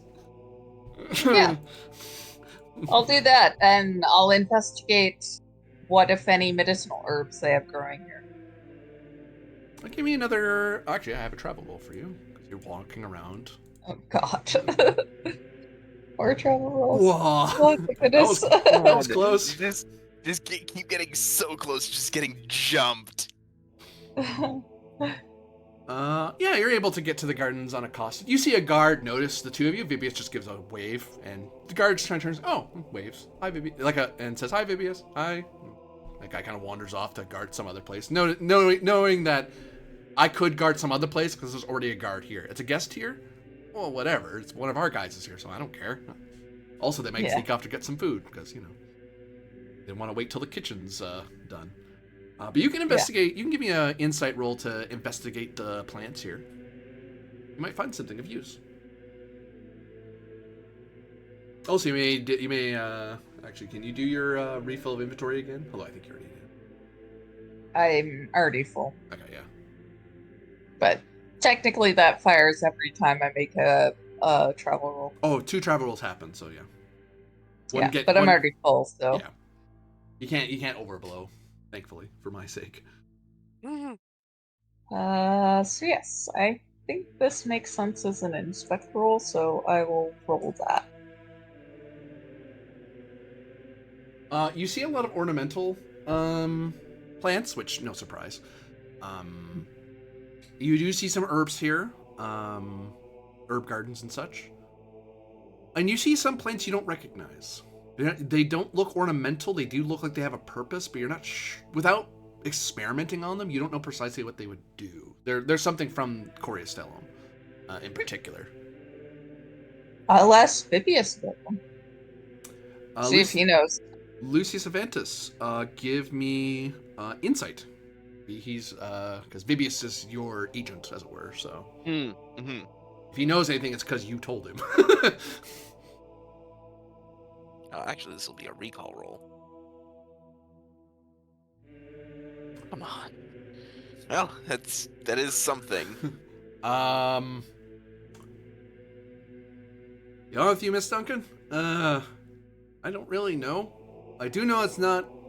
That's new. That I can tell you. I've never seen that here before. I get a funny feeling I shouldn't mess with it though. Not sure why. I will pull out a notebook and start making some sketches of them for later reference so that I can investigate further later.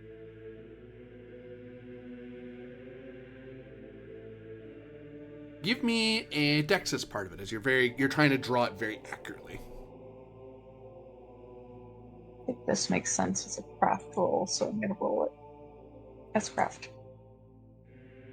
Oh. Unfortunately, I am not very artistic. So it has that many leaves, or is it? Wait, that's a leaf. Hold on, no. That's the budding part. Wait, no, I screwed Dang it. I need to practice this more. Blue flower, red thorns. Blue flower, red thorns. I mean, Vibius looks around. No one's really watching. Probably pick one. Think of it as a party favor. I'll note to you, Vibius is unlike Ambrinius is a type to loot fallen enemies because spoils of war. Vibius is the sort of person who grabs stuff that happens to be lying around. He never did that back at the duchy because they're nice people, but he has light hands. So I'm not sure how much you want to take his advice.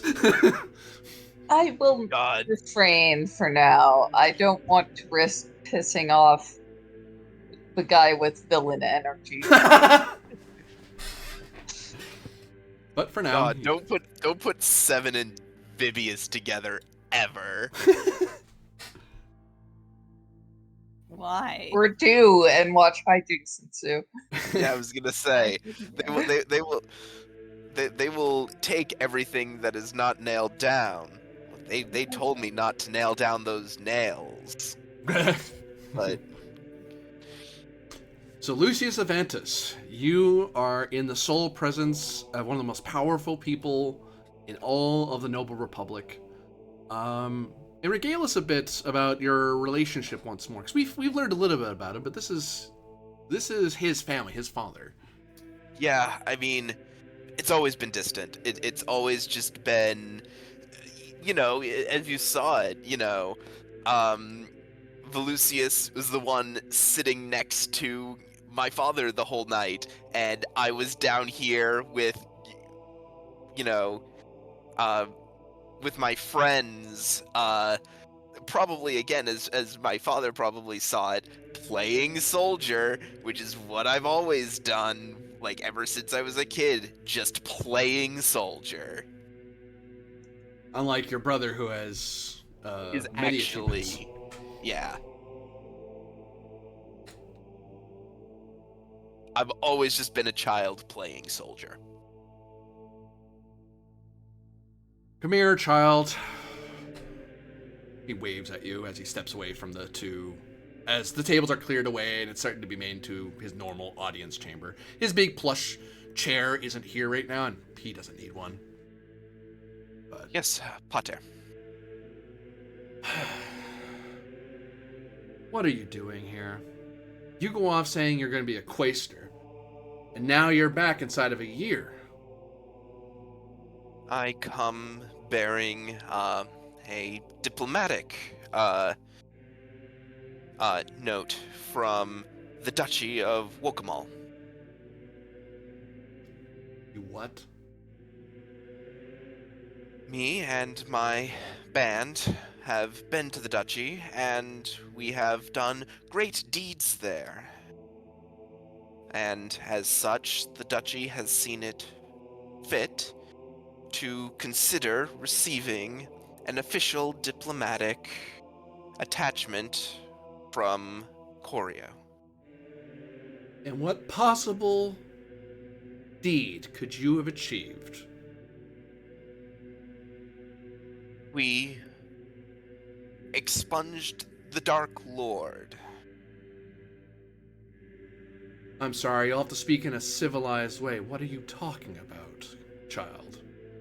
Is the concept of like the Dark Lord of the Duchy of is that like a concept that was generally known about, or is that like? If you're interested in magic, yeah. Okay. If you don't care about such things or think it's uncivilized or backward, yeah, cool. you probably wouldn't bother to look it up. He could know cool. it. He's chosen not to know anything about magic. That's for Cool. He has people for that. Cool. Awesome. Which is why he's giving you a bit of a look, because for some reason you know it. Why the hell do you bother to know it? Sort of look. The Duchy was under the potential threat of falling under the sway of a dark practitioner of magic. Again, not my area of expertise, but something to which some of my prior traveling companions have known a thing or two of. Needless to say, a very dangerous power, and through travels through the Darklands, we recovered a number of artifacts. You traveled through the Darklands with that paltry crew? Yes. Inside of a year. What'd you do, fly? You'll have to give me a willpower roll here, because Oliphius is just straight up not believing what you're doing. Because that doesn't seem, without magic, that doesn't seem possible. Correct. And he's right, to be fair, but you also have a train and magic. You have 2 reasons why you got a lot done in a very short amount of time. Willpower. And it is opposed. Oh, thank God. Ooh, that's a time to get it. Wait, Oh. what am I rolling? I don't get D12. Do I? That's about as good as I could have gotten. Brain, let's go. There. Nope. Yes. Yes. So, 10 plus 2 because he's your father, but that's still not enough. You find he constantly what this would have done if you had you find that as the conversation goes, I won't do it every time. He will interrupt you, and normally when you were younger, that probably would have stumped you, and you would have had to stop to have him lecture you, and then you would have wasted way too much of the night listening to him lecture you about why you should do this. Oh God! So but with that role, you're able to go. I have an answer. Give me a moment. I have an answer for that. I will answer it. So you constantly are being stopped, but you have the presence of mind to continue reporting. So assume in this conversation you're being stopped every so often, but you're keeping control of the conversation more or less. Like I say, via a train of the Sultanate.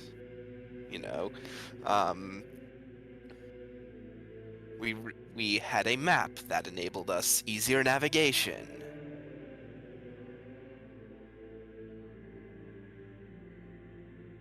One of our companions was an inhabitant of the Dark Lands.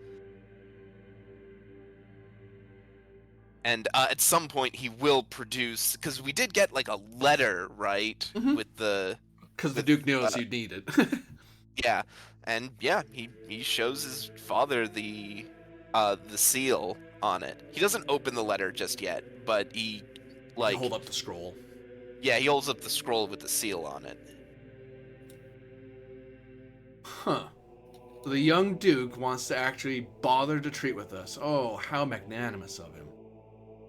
It was at my suggestion, mind. What? Why would you do that? Wait. You seriously think we can get a trade deal with the duchy? Genuinely. They were very appreciative of what we did.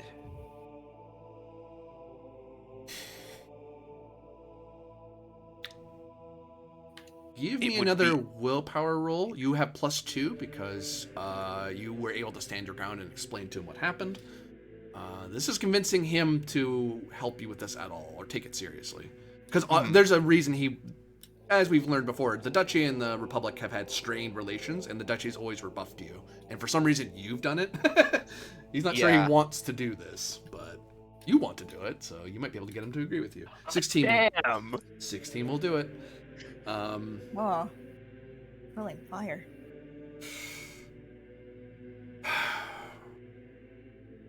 Hand me that. Lucius does so. And if you had failed this roll, he would have said that as well, and then he would have torn it in your face. There's a look in his eyes that he thinks about it.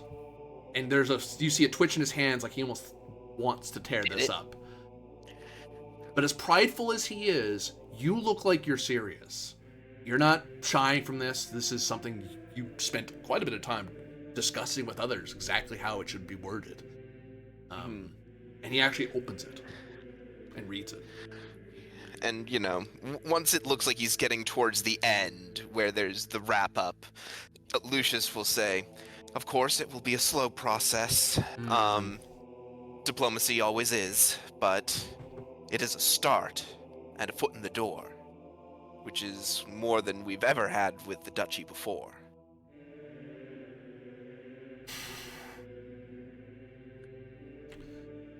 If only this happened a year before, I could dedicate everything to this matter. But as you may have surmised, our family's affairs are aimed at other ambitions. Though, he rolls it up, And he actually bothers to roll it up properly and set it on a pedestal among other important documents, which he will. That's something he's going to be working with his people later in detail. Like that's Right. that's part of his to-do pile, not the throw this out and burn it pile. Yeah. I understand the election is of the utmost importance.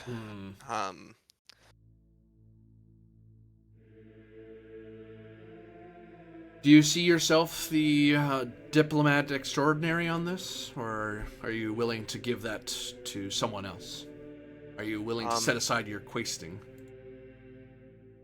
I am willing to continue diplomatic duties there when possible. However, I believe that the actual diplomatic contingent should be an official one from Coriostellum at large. Senatorial commission. The Duke will be expecting it. Well, once we have control of the Senate, they won't have much to say about it, and the vote will go rather easily to us. This is something I can do. Assuming we win the election, which all my plans going the way they should, it will happen. If it doesn't, then we'll have to deal with... well, you know. Shakes his head. But let's not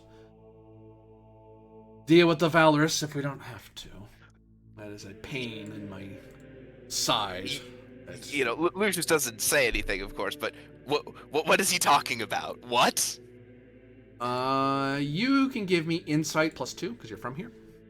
Uh-huh. Oh, Jesus Christ. The hole gets deeper. The hole's just getting so deep. Well, okay. Oh, Jesus. Sinkhole. So the House Valorous is the current major opposition for the consulship. Oh, yes.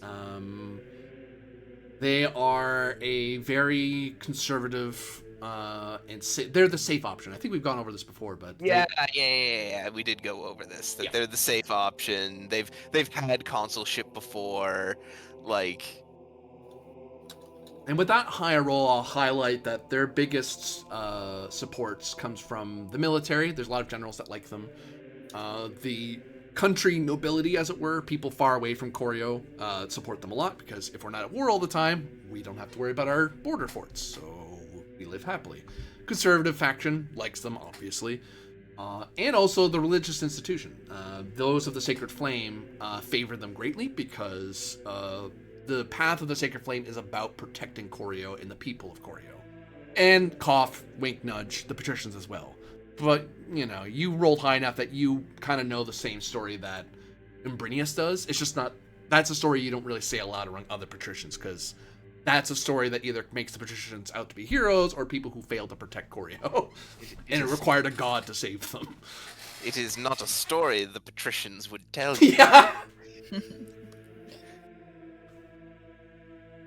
Well, if you want this done, and you don't want to deal with our rivals, then I would see you support your brother, but I would ask you of one thing.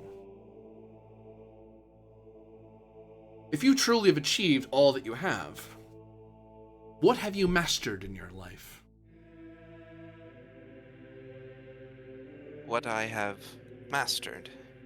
Well, as best I see, I have mastered the spoken word, the ability to rally the people around me to a cause. As you may have noticed, the people I keep my company with come from all over, but together, rallied under my word, we have managed to save a place that was not even our own.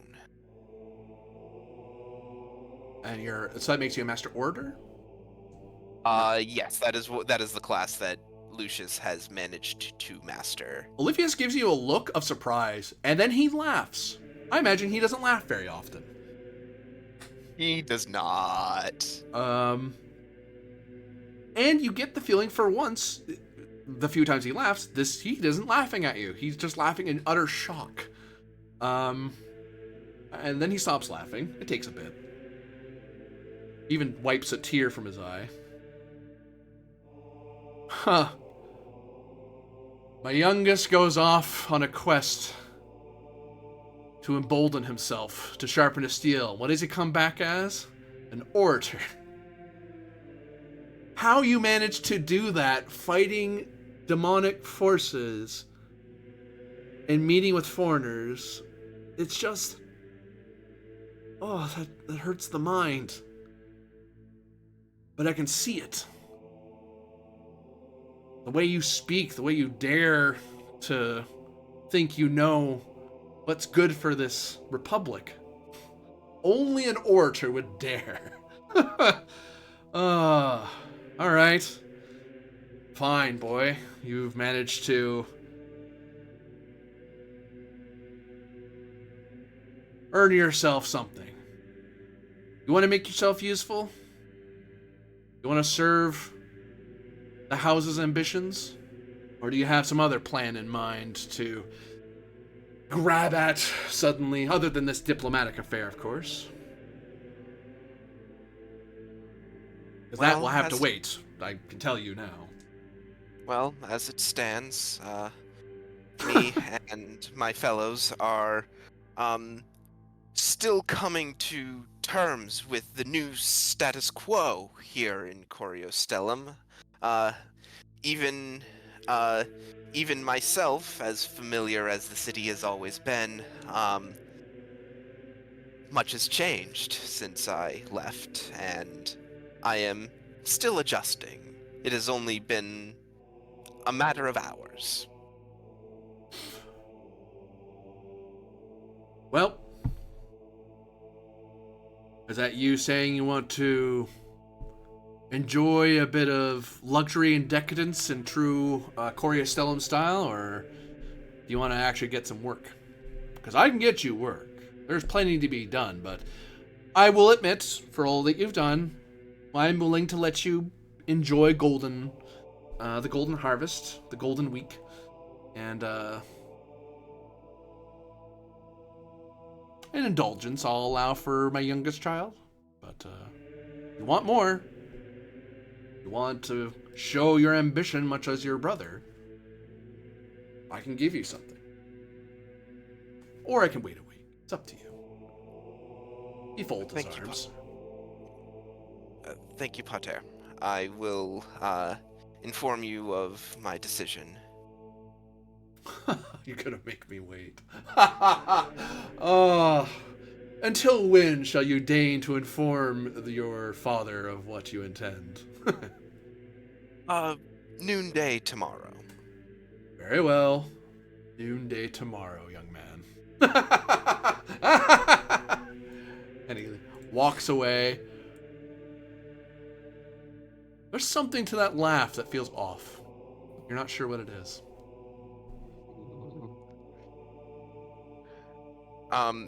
He just walks back over to, I assume like the chairs are still out and about, for like they haven't been broken down yet or anything. Like the dining hall area has not yet been broken down. It's being broken down, but if you go to walk over to a chair and just wave at the guy, you can leave that. They'll just leave it so you can sit down because they don't mind. They can always put it away later. They have all night, so they're not in a rush. He just collapses into the chair.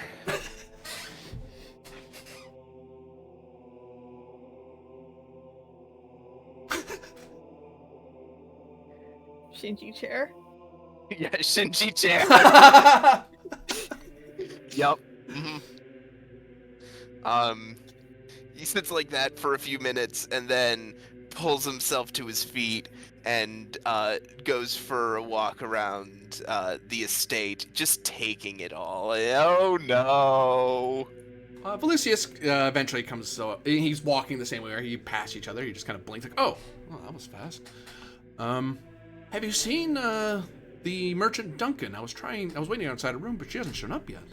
Is she all right? I have not. I just got out from speaking with Pater. Why do you have business with the Lady Duncan? He raises an eyebrow at you, shocked that you're questioning him at all. And he just kind of shrugs and lets it go, like, oh, I guess there's no reason not to tell you.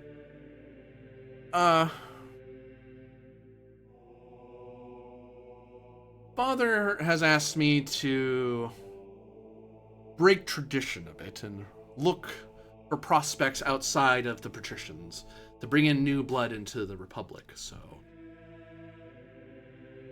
Prospects, brother.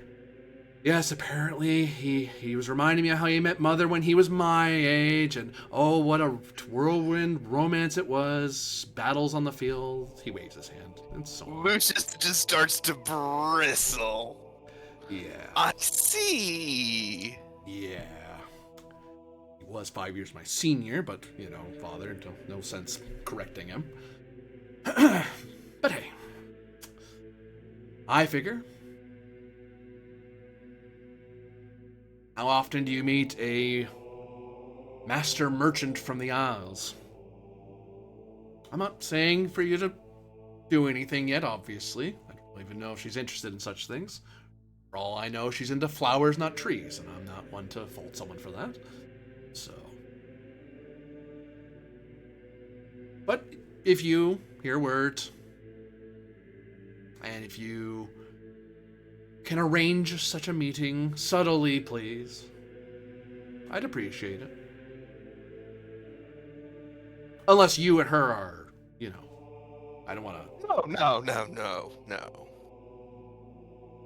So you're going after the other one? No. What? No. He looks at you funny. So you're not surrounding yourself with maidens on purpose, then? I mean, other than your cards. God. Lucius is just beat red.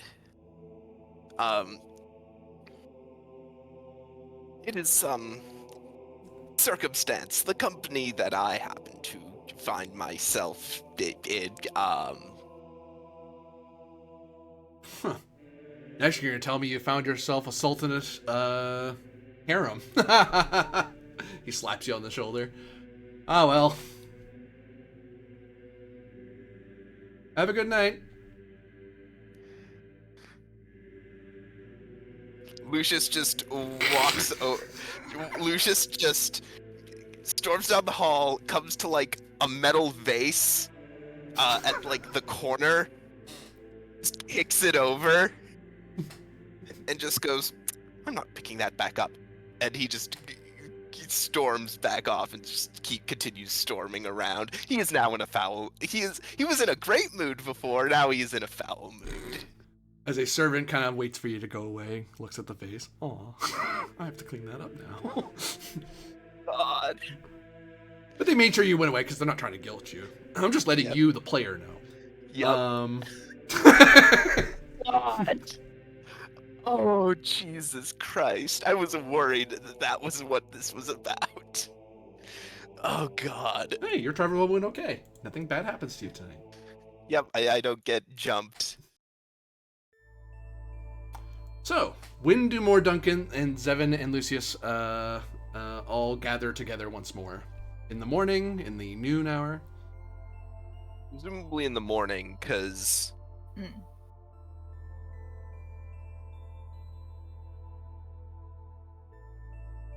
Unless there's anything extra the two of you wanted to do during that night.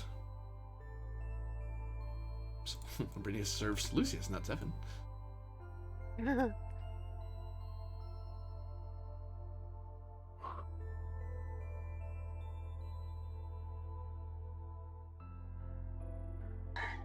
Well, good news. The talk with my pater went well.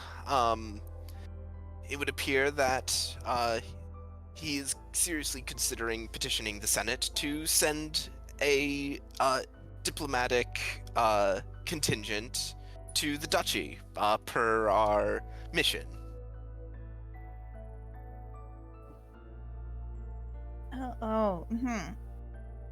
You mean he? Lucius, I thought he was gonna like. Why would he do that? He just did that. I mean, he can be a bit much. Say that again. Like honestly, like when we got back, the first thing I was gonna say was like, "Hey, we can fake your deaths and change your name." I knew a guy with gold teeth who knew to do that. Showed me some tricks. Wouldn't gold teeth make him more conspicuous? I know. That's why he had to be more careful about changing his identity. Well, I also regaled him with word of our exploits, and it took some convincing to, make him realize that our great deeds were indeed great and true. But he has come around, and I believe that, barring some of this time, this week of the Golden Harvest, there may be some work for us from the Avantis family.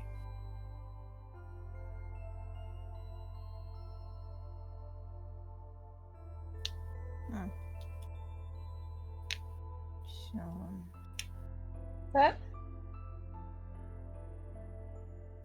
can you repeat that? Did I hear that right? Yes, work from the Avantis family, sure to be quite lucrative.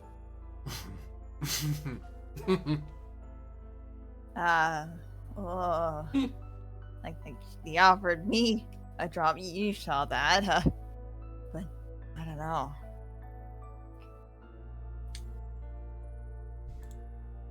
Look at how much money it would be. But You heard a knock at the door, Lucius's room.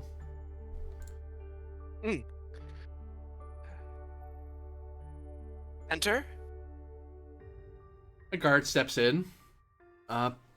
He nods at Imbrinius and Vibius. They nod at him. I was like, yeah, go ahead. Master Lucius, the Master of Elysius has a letter sent I am to deliver into the hands of Zevin Demeril. He looks around. That's me. Oh, if you don't mind, sir. By your leave, and he motions for him to. He walks over and holds out a scroll to you, Zevin. She nods and accepts it with both hands and thanks him formally. He snaps to attention. He nods. Turns to Lucius. By your leave, sir. The message has been delivered. And he gives the sort of salute that's like the dismissal salute.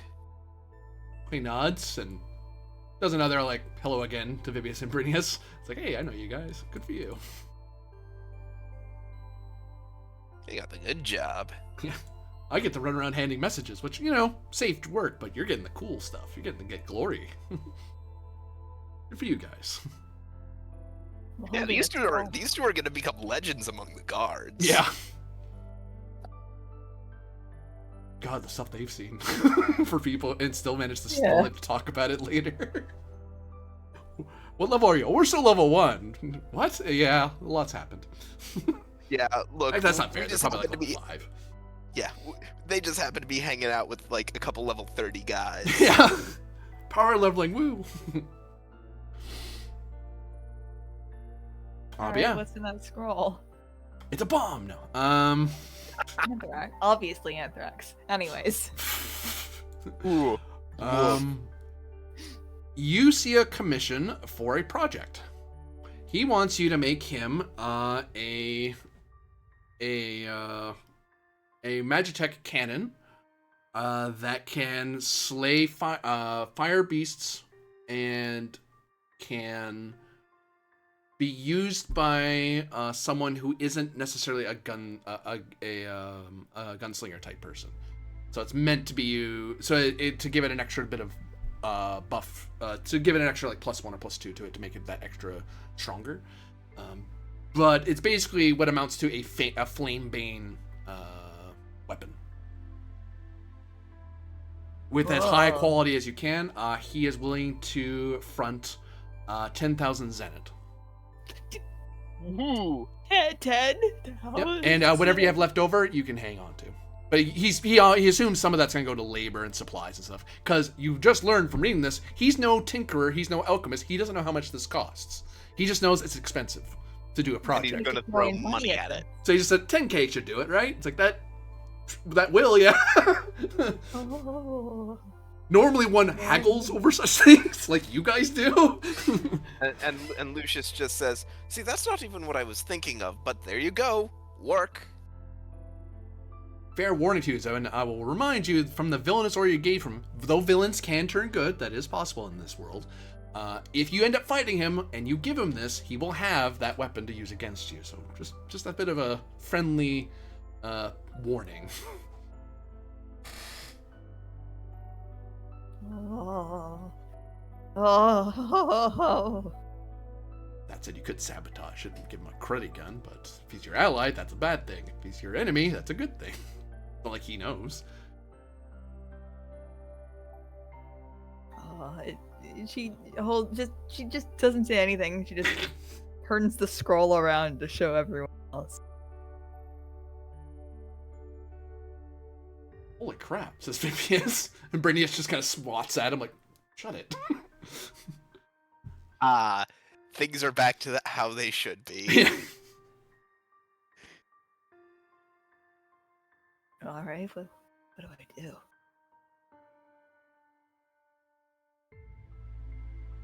So, what all did you all do yesterday? Yeah, The topic change shift. nothing. And Brainius kind of looks aside for a second. He's not saying anything if you're not. But Vibius catches that and looks at Brinius and smirks at him. And Brinius kind of gives him a look like, what? No, not that. Vibius kind of shrugs. Sure. Brinius looks very annoyed. Wonderful. This is everything I wanted. This is everything. Lucius just kind of says, I have had words with my father and my brother, and all seems to be well currently.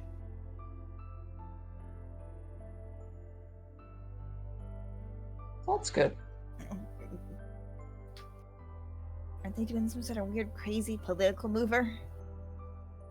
Well, it is most interesting that both of them seem to be making moves at patrician seats. It's unheard of, to say the least. You mean consulships, sir? Sorry, consulships. Yes. They're both making moves towards consulship, which it's never been done before. There's nothing in the rules against it, but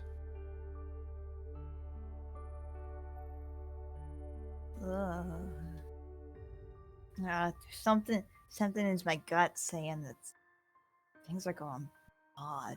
Like a weapon specifically for fighting flame things. They're going for consult, and they're also looking for trade deals. And your brother was lurking outside my room yesterday. Is that connected, do you think? he was he? What? Nothing. Lucius just, again, beat red.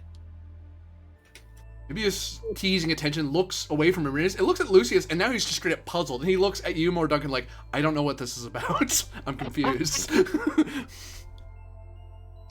Mora also looks confused. And then Vibius, behind Lucius' back, kind of points at him, points at you, and like, you too? Yes? No? And Brinius swats at him like, would you stop that? Vivius is the player. I go for all the routes. That's why you keep getting bad ends, Vivius. God.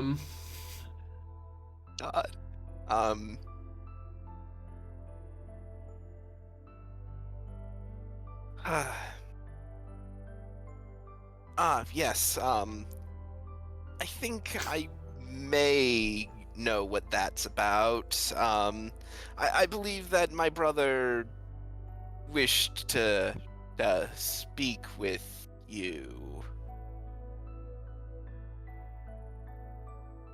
I believe we gathered that, young master. Says Vivius. And that's all Lucius says. Brittany's almost. Some he is.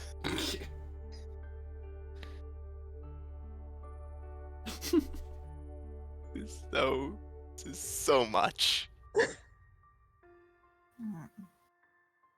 Moore will look a bit baffled. It feels like there's Are some you sort of alright? in here. Your face is a bit red. Oh, Might have the rage no, effect on him. Oh no, it's just having that good old Coriostellum sun in my face. I'm fine.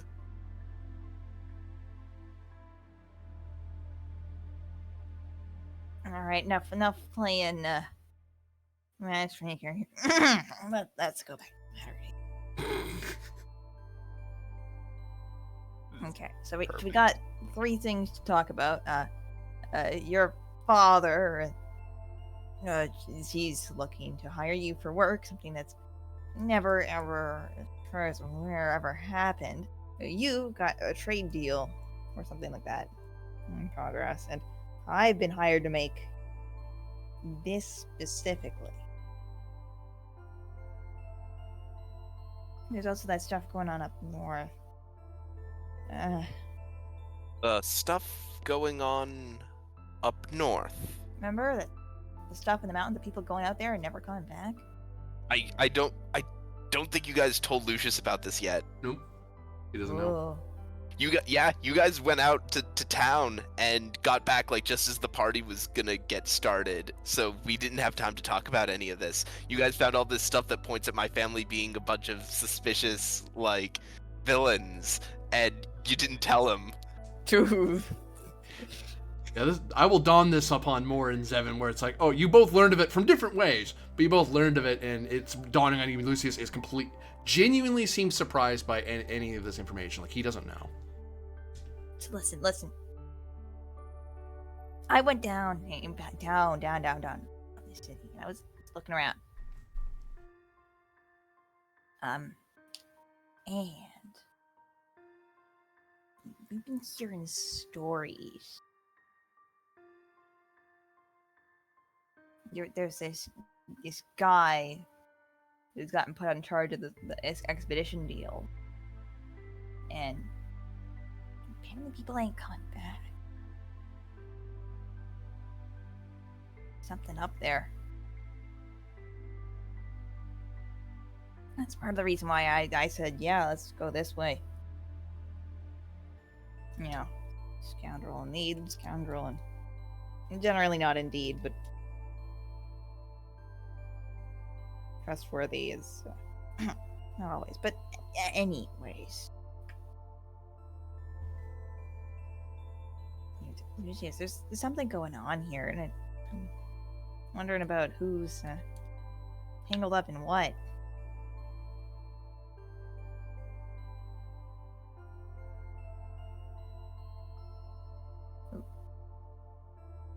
Did my Discord crash? No? Okay, No. good. He's just Lucius is considering what you're saying.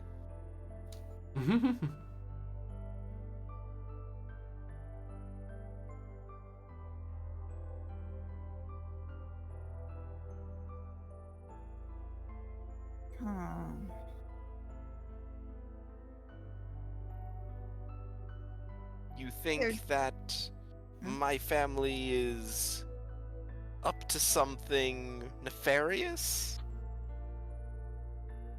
I'm just saying that people don't often get all high and mighty without some, behind under the table, behind closed doors. Oh, Seven. I'm afraid that I have to be the one to tell you this, but that's politics.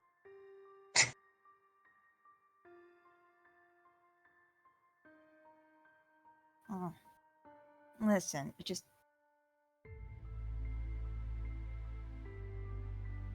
because he's treating you differently now doesn't change how he's treated you before. Keep that in mind.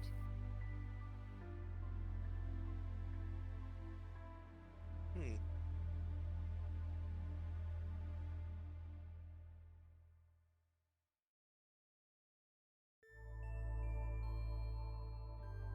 And, you, Lady Duncan?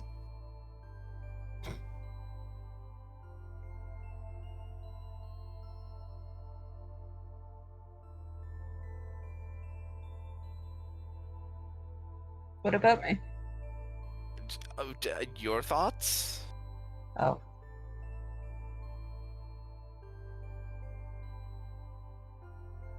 Yeah, you ran off before a party, and I went my way, and you went your way, and we haven't really talked since then. So, did you find anything?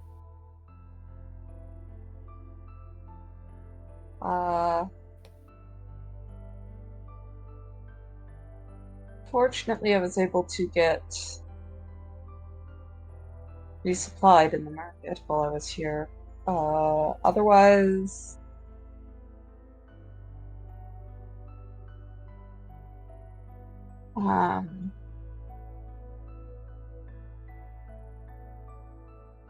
I'll say that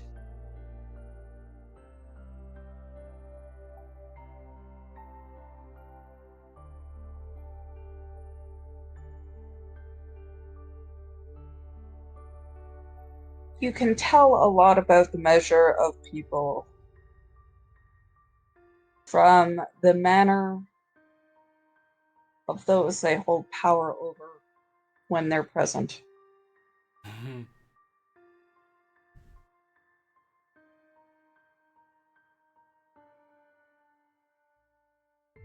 That is true. And many of the people your family has power over seem to be in abject terror of your patriarch. What? Terror of my pater? No.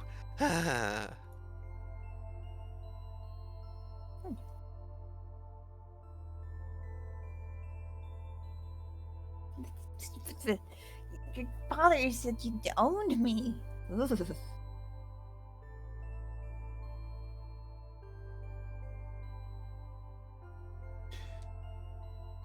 Listen, if you all think that something untoward is happening up in the north, then honestly, perhaps this work from my father is a perfect excuse to investigate.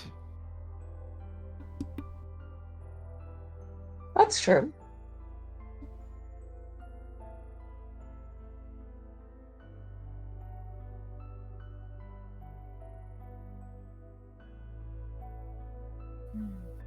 Vibius speaks up and says, well, there's also that bit, what was his name? It was Silvertongue, wasn't it, Zevin? Yeah. He's the guy you were told that is in the know about what's going on, but I've also heard from other people back in the duchy that the guy's no good. Anyone I shouldn't talk to. Because I think even Lucius had heard about him back in the duchy. Mm-hmm. If there's anyone we shouldn't talk to, it'd be him, but he needs our contact.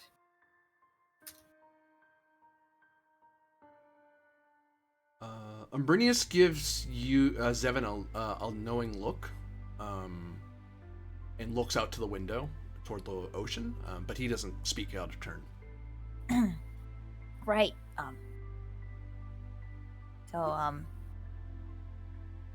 Me and Brinius were talking, and one of us had the idea. She's very careful not to say who. That there's something out there. There's some sort of big monument out there in the water. Oh, the eternal flame. Yeah. What of it? What else is out there? You know? What would Lucius know about what is out there? Give me insight. You might have. It's one of those. I'll give you +2 because it is one of the big historical moments for your republic. Right. It's likely a someone of your education would have been told, at least in passing, about it. Mm-hmm. Just depends how much your father cared for you to bother to know it. Well, I think I owe you an opportunity. Jesus. Good golly, Miss Molly. What is with these rolls today? It's because of all the intimidation that you have been Holy doing crap. to me. So, in Look, all, he's on a roll. yes, that's the game. You roll dice. Ah. So I will say you would have been taught the bare minimum. Like getting to at least 7 or 10 would be something you'd be expected to know as a patrician. If you didn't know that, that just means you didn't bother to learn, or you just forgot it. Beyond that, though, this is stuff that Lucius would have had to study on his own. He would have learned this through adventuring or through just independent study. Which, independent study is not banned in the Noble Republic, I imagine. There's nothing that, unless the Senate puts a verboten on it, you're okay to read whatever you want. Because as I understand, it's not like it's illegal to research magic. You guys just don't trust magic for whatever reason. But that is knowing what you know now of your adventuring as well. You know the story that Ambrinius told Zevin. You know that it is more likely. Actually, this is your republic. I will ask upon you, what is the truth? Was it actually the patricians who prayed for the gods to step in and save them from magic, or was it the people of Corio that did it? Oh, absolutely the people. And that's a story I imagine isn't told to you by your tutors or anyone else, but you've been able to. It is in historical record. Someone at the time would have recorded it because record keeping's important. And the mission of today is to report today's events. Revisionism is the task of politicians in the future. But the temple is a sacred place to everyone because it is a monument that shows the gods favor Corio and Coriostellum, that they do help you out, that you are blessed in some way. That sort of power would have been used to empower kings, whereas in your case it gives a divine assent to the people, hence why you're a senate and a republic. But that also, from all that, it does. Whereas the Whispering Ruins were places where artifacts were hidden to keep away from the Dark Sorceress, the Holy Flame,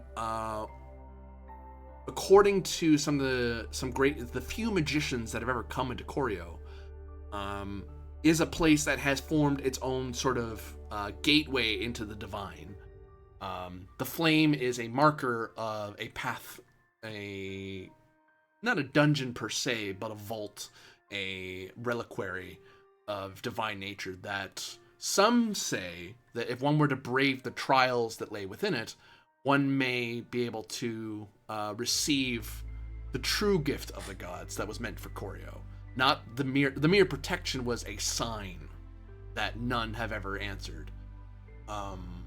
But anyone, and the few that have gone in there and looked around, they don't get very down deep. There is a temple. You can go over there and pray to the gods there if you really are super devout about it.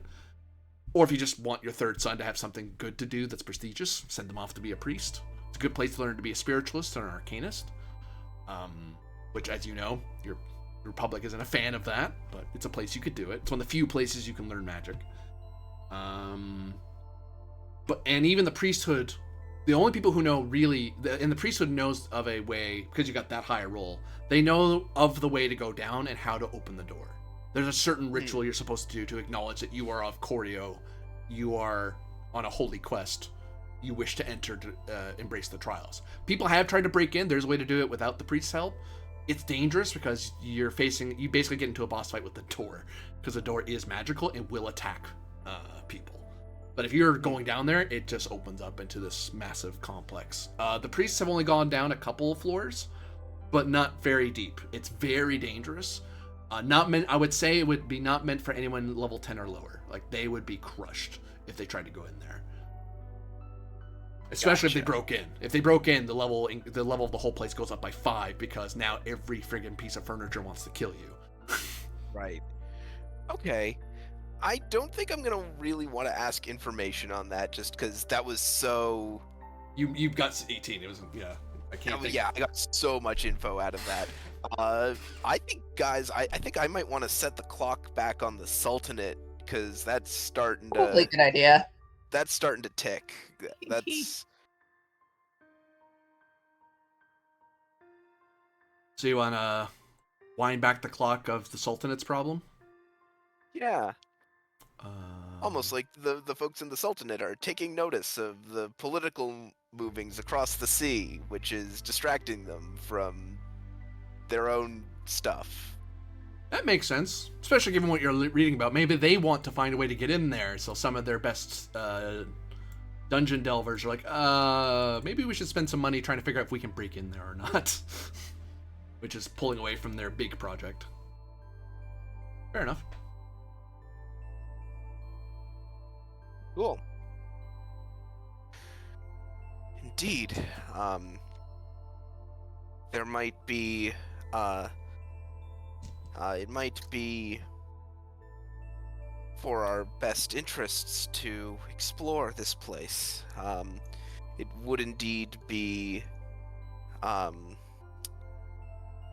great act of culture. Mm-hmm. So, what are you gonna say to your dad? I am to see him again at noontime today. Of course, there is also the option that I have provided him, and he has agreed that I may be given an allowance to enjoy the week of the Golden Harvest. So if we wish to take our time here in the city and perhaps go to the Eternal Flame, we may have the reprieve necessary to do it on our own.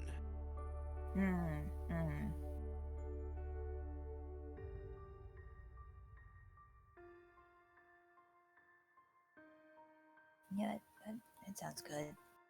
Give us some more time to think things over. Agreed.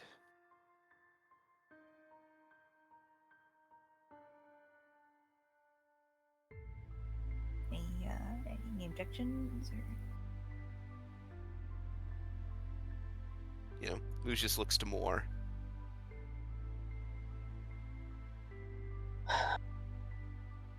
I'm torn. On the one hand, if we aid your father, could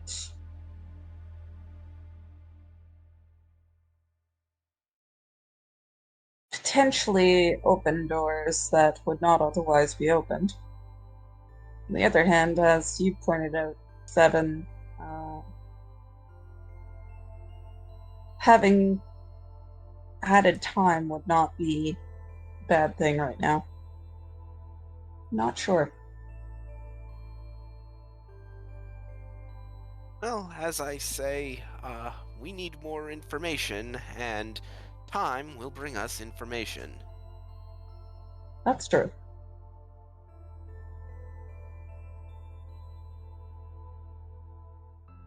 Yeah.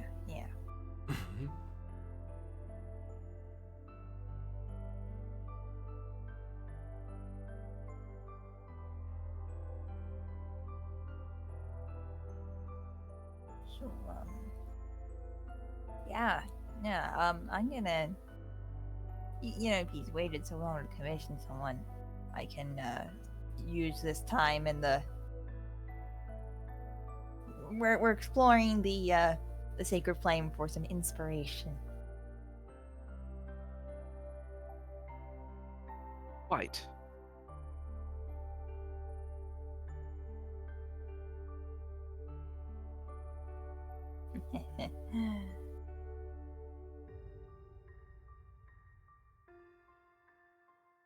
Well, young master, shall we inform your father then?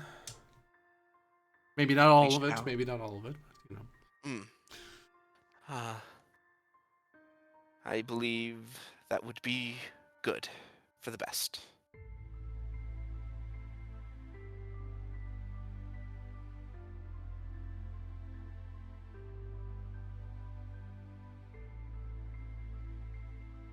So, I imagine you're all going to prepare. Are you guys intending to head there to the flame today?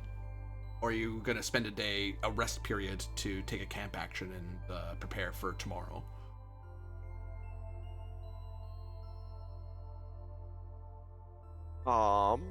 We could go today if you guys want.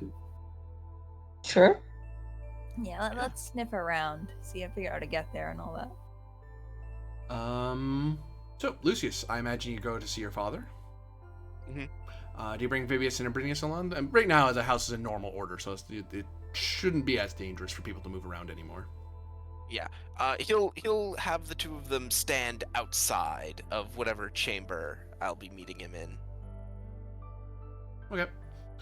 On the way there, it should be safe, but you get the feeling that you walk through a place that still bristles with danger. Hidden in shadows, even though it is a bright sunny day. Waiting in the hall is Vilicius. He seems to be attending to some matter or another, and he, if you wish to speak with Ulfius, you'll need to either go directly to his room, or you'll have to send a servant to summon him to the main hall. Alternatively, you might be able to just report it to your brother, because he can hand it off. Because it looks like Vilicius is holding the audience chamber at the moment, dealing with house matters. Yeah. He'll approach.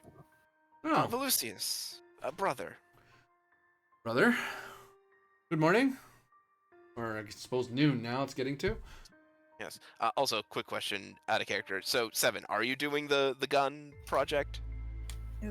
She's undecided. Okay. She's waffling on that. Mm-hmm. Okay. In that case, I know what Lucius is gonna say. Well, brother, I've spoken with my companions, and Seven is giving your proposition due consideration. However, in order to gather more information, I believe I'm going to take my companions out to the Eternal Flame to seek inspiration. A flash comes from his eyes. That dark flash that some patricians have when speaking of the flame. Not everyone thinks of the place highly. He steps towards you a bit. Some of the people around him back off because they get that sense of, woo, is he angry or something? We don't know what's going on. To the average person, you're just talking about going to a big temple, to the biggest temple, most holy temple in the whole city. That's not weird. Vilicius looks fuming a little. And he stares at you. Brother, why would you want to do that? Well, it is the week of the Golden Harvest, and what better time to show my companions some of the pinnacles of our city's great culture. They have seen the Avantis estate. I'm likely to bring them out to a number of shows during the week. Going to see the Eternal Flame is only a natural course.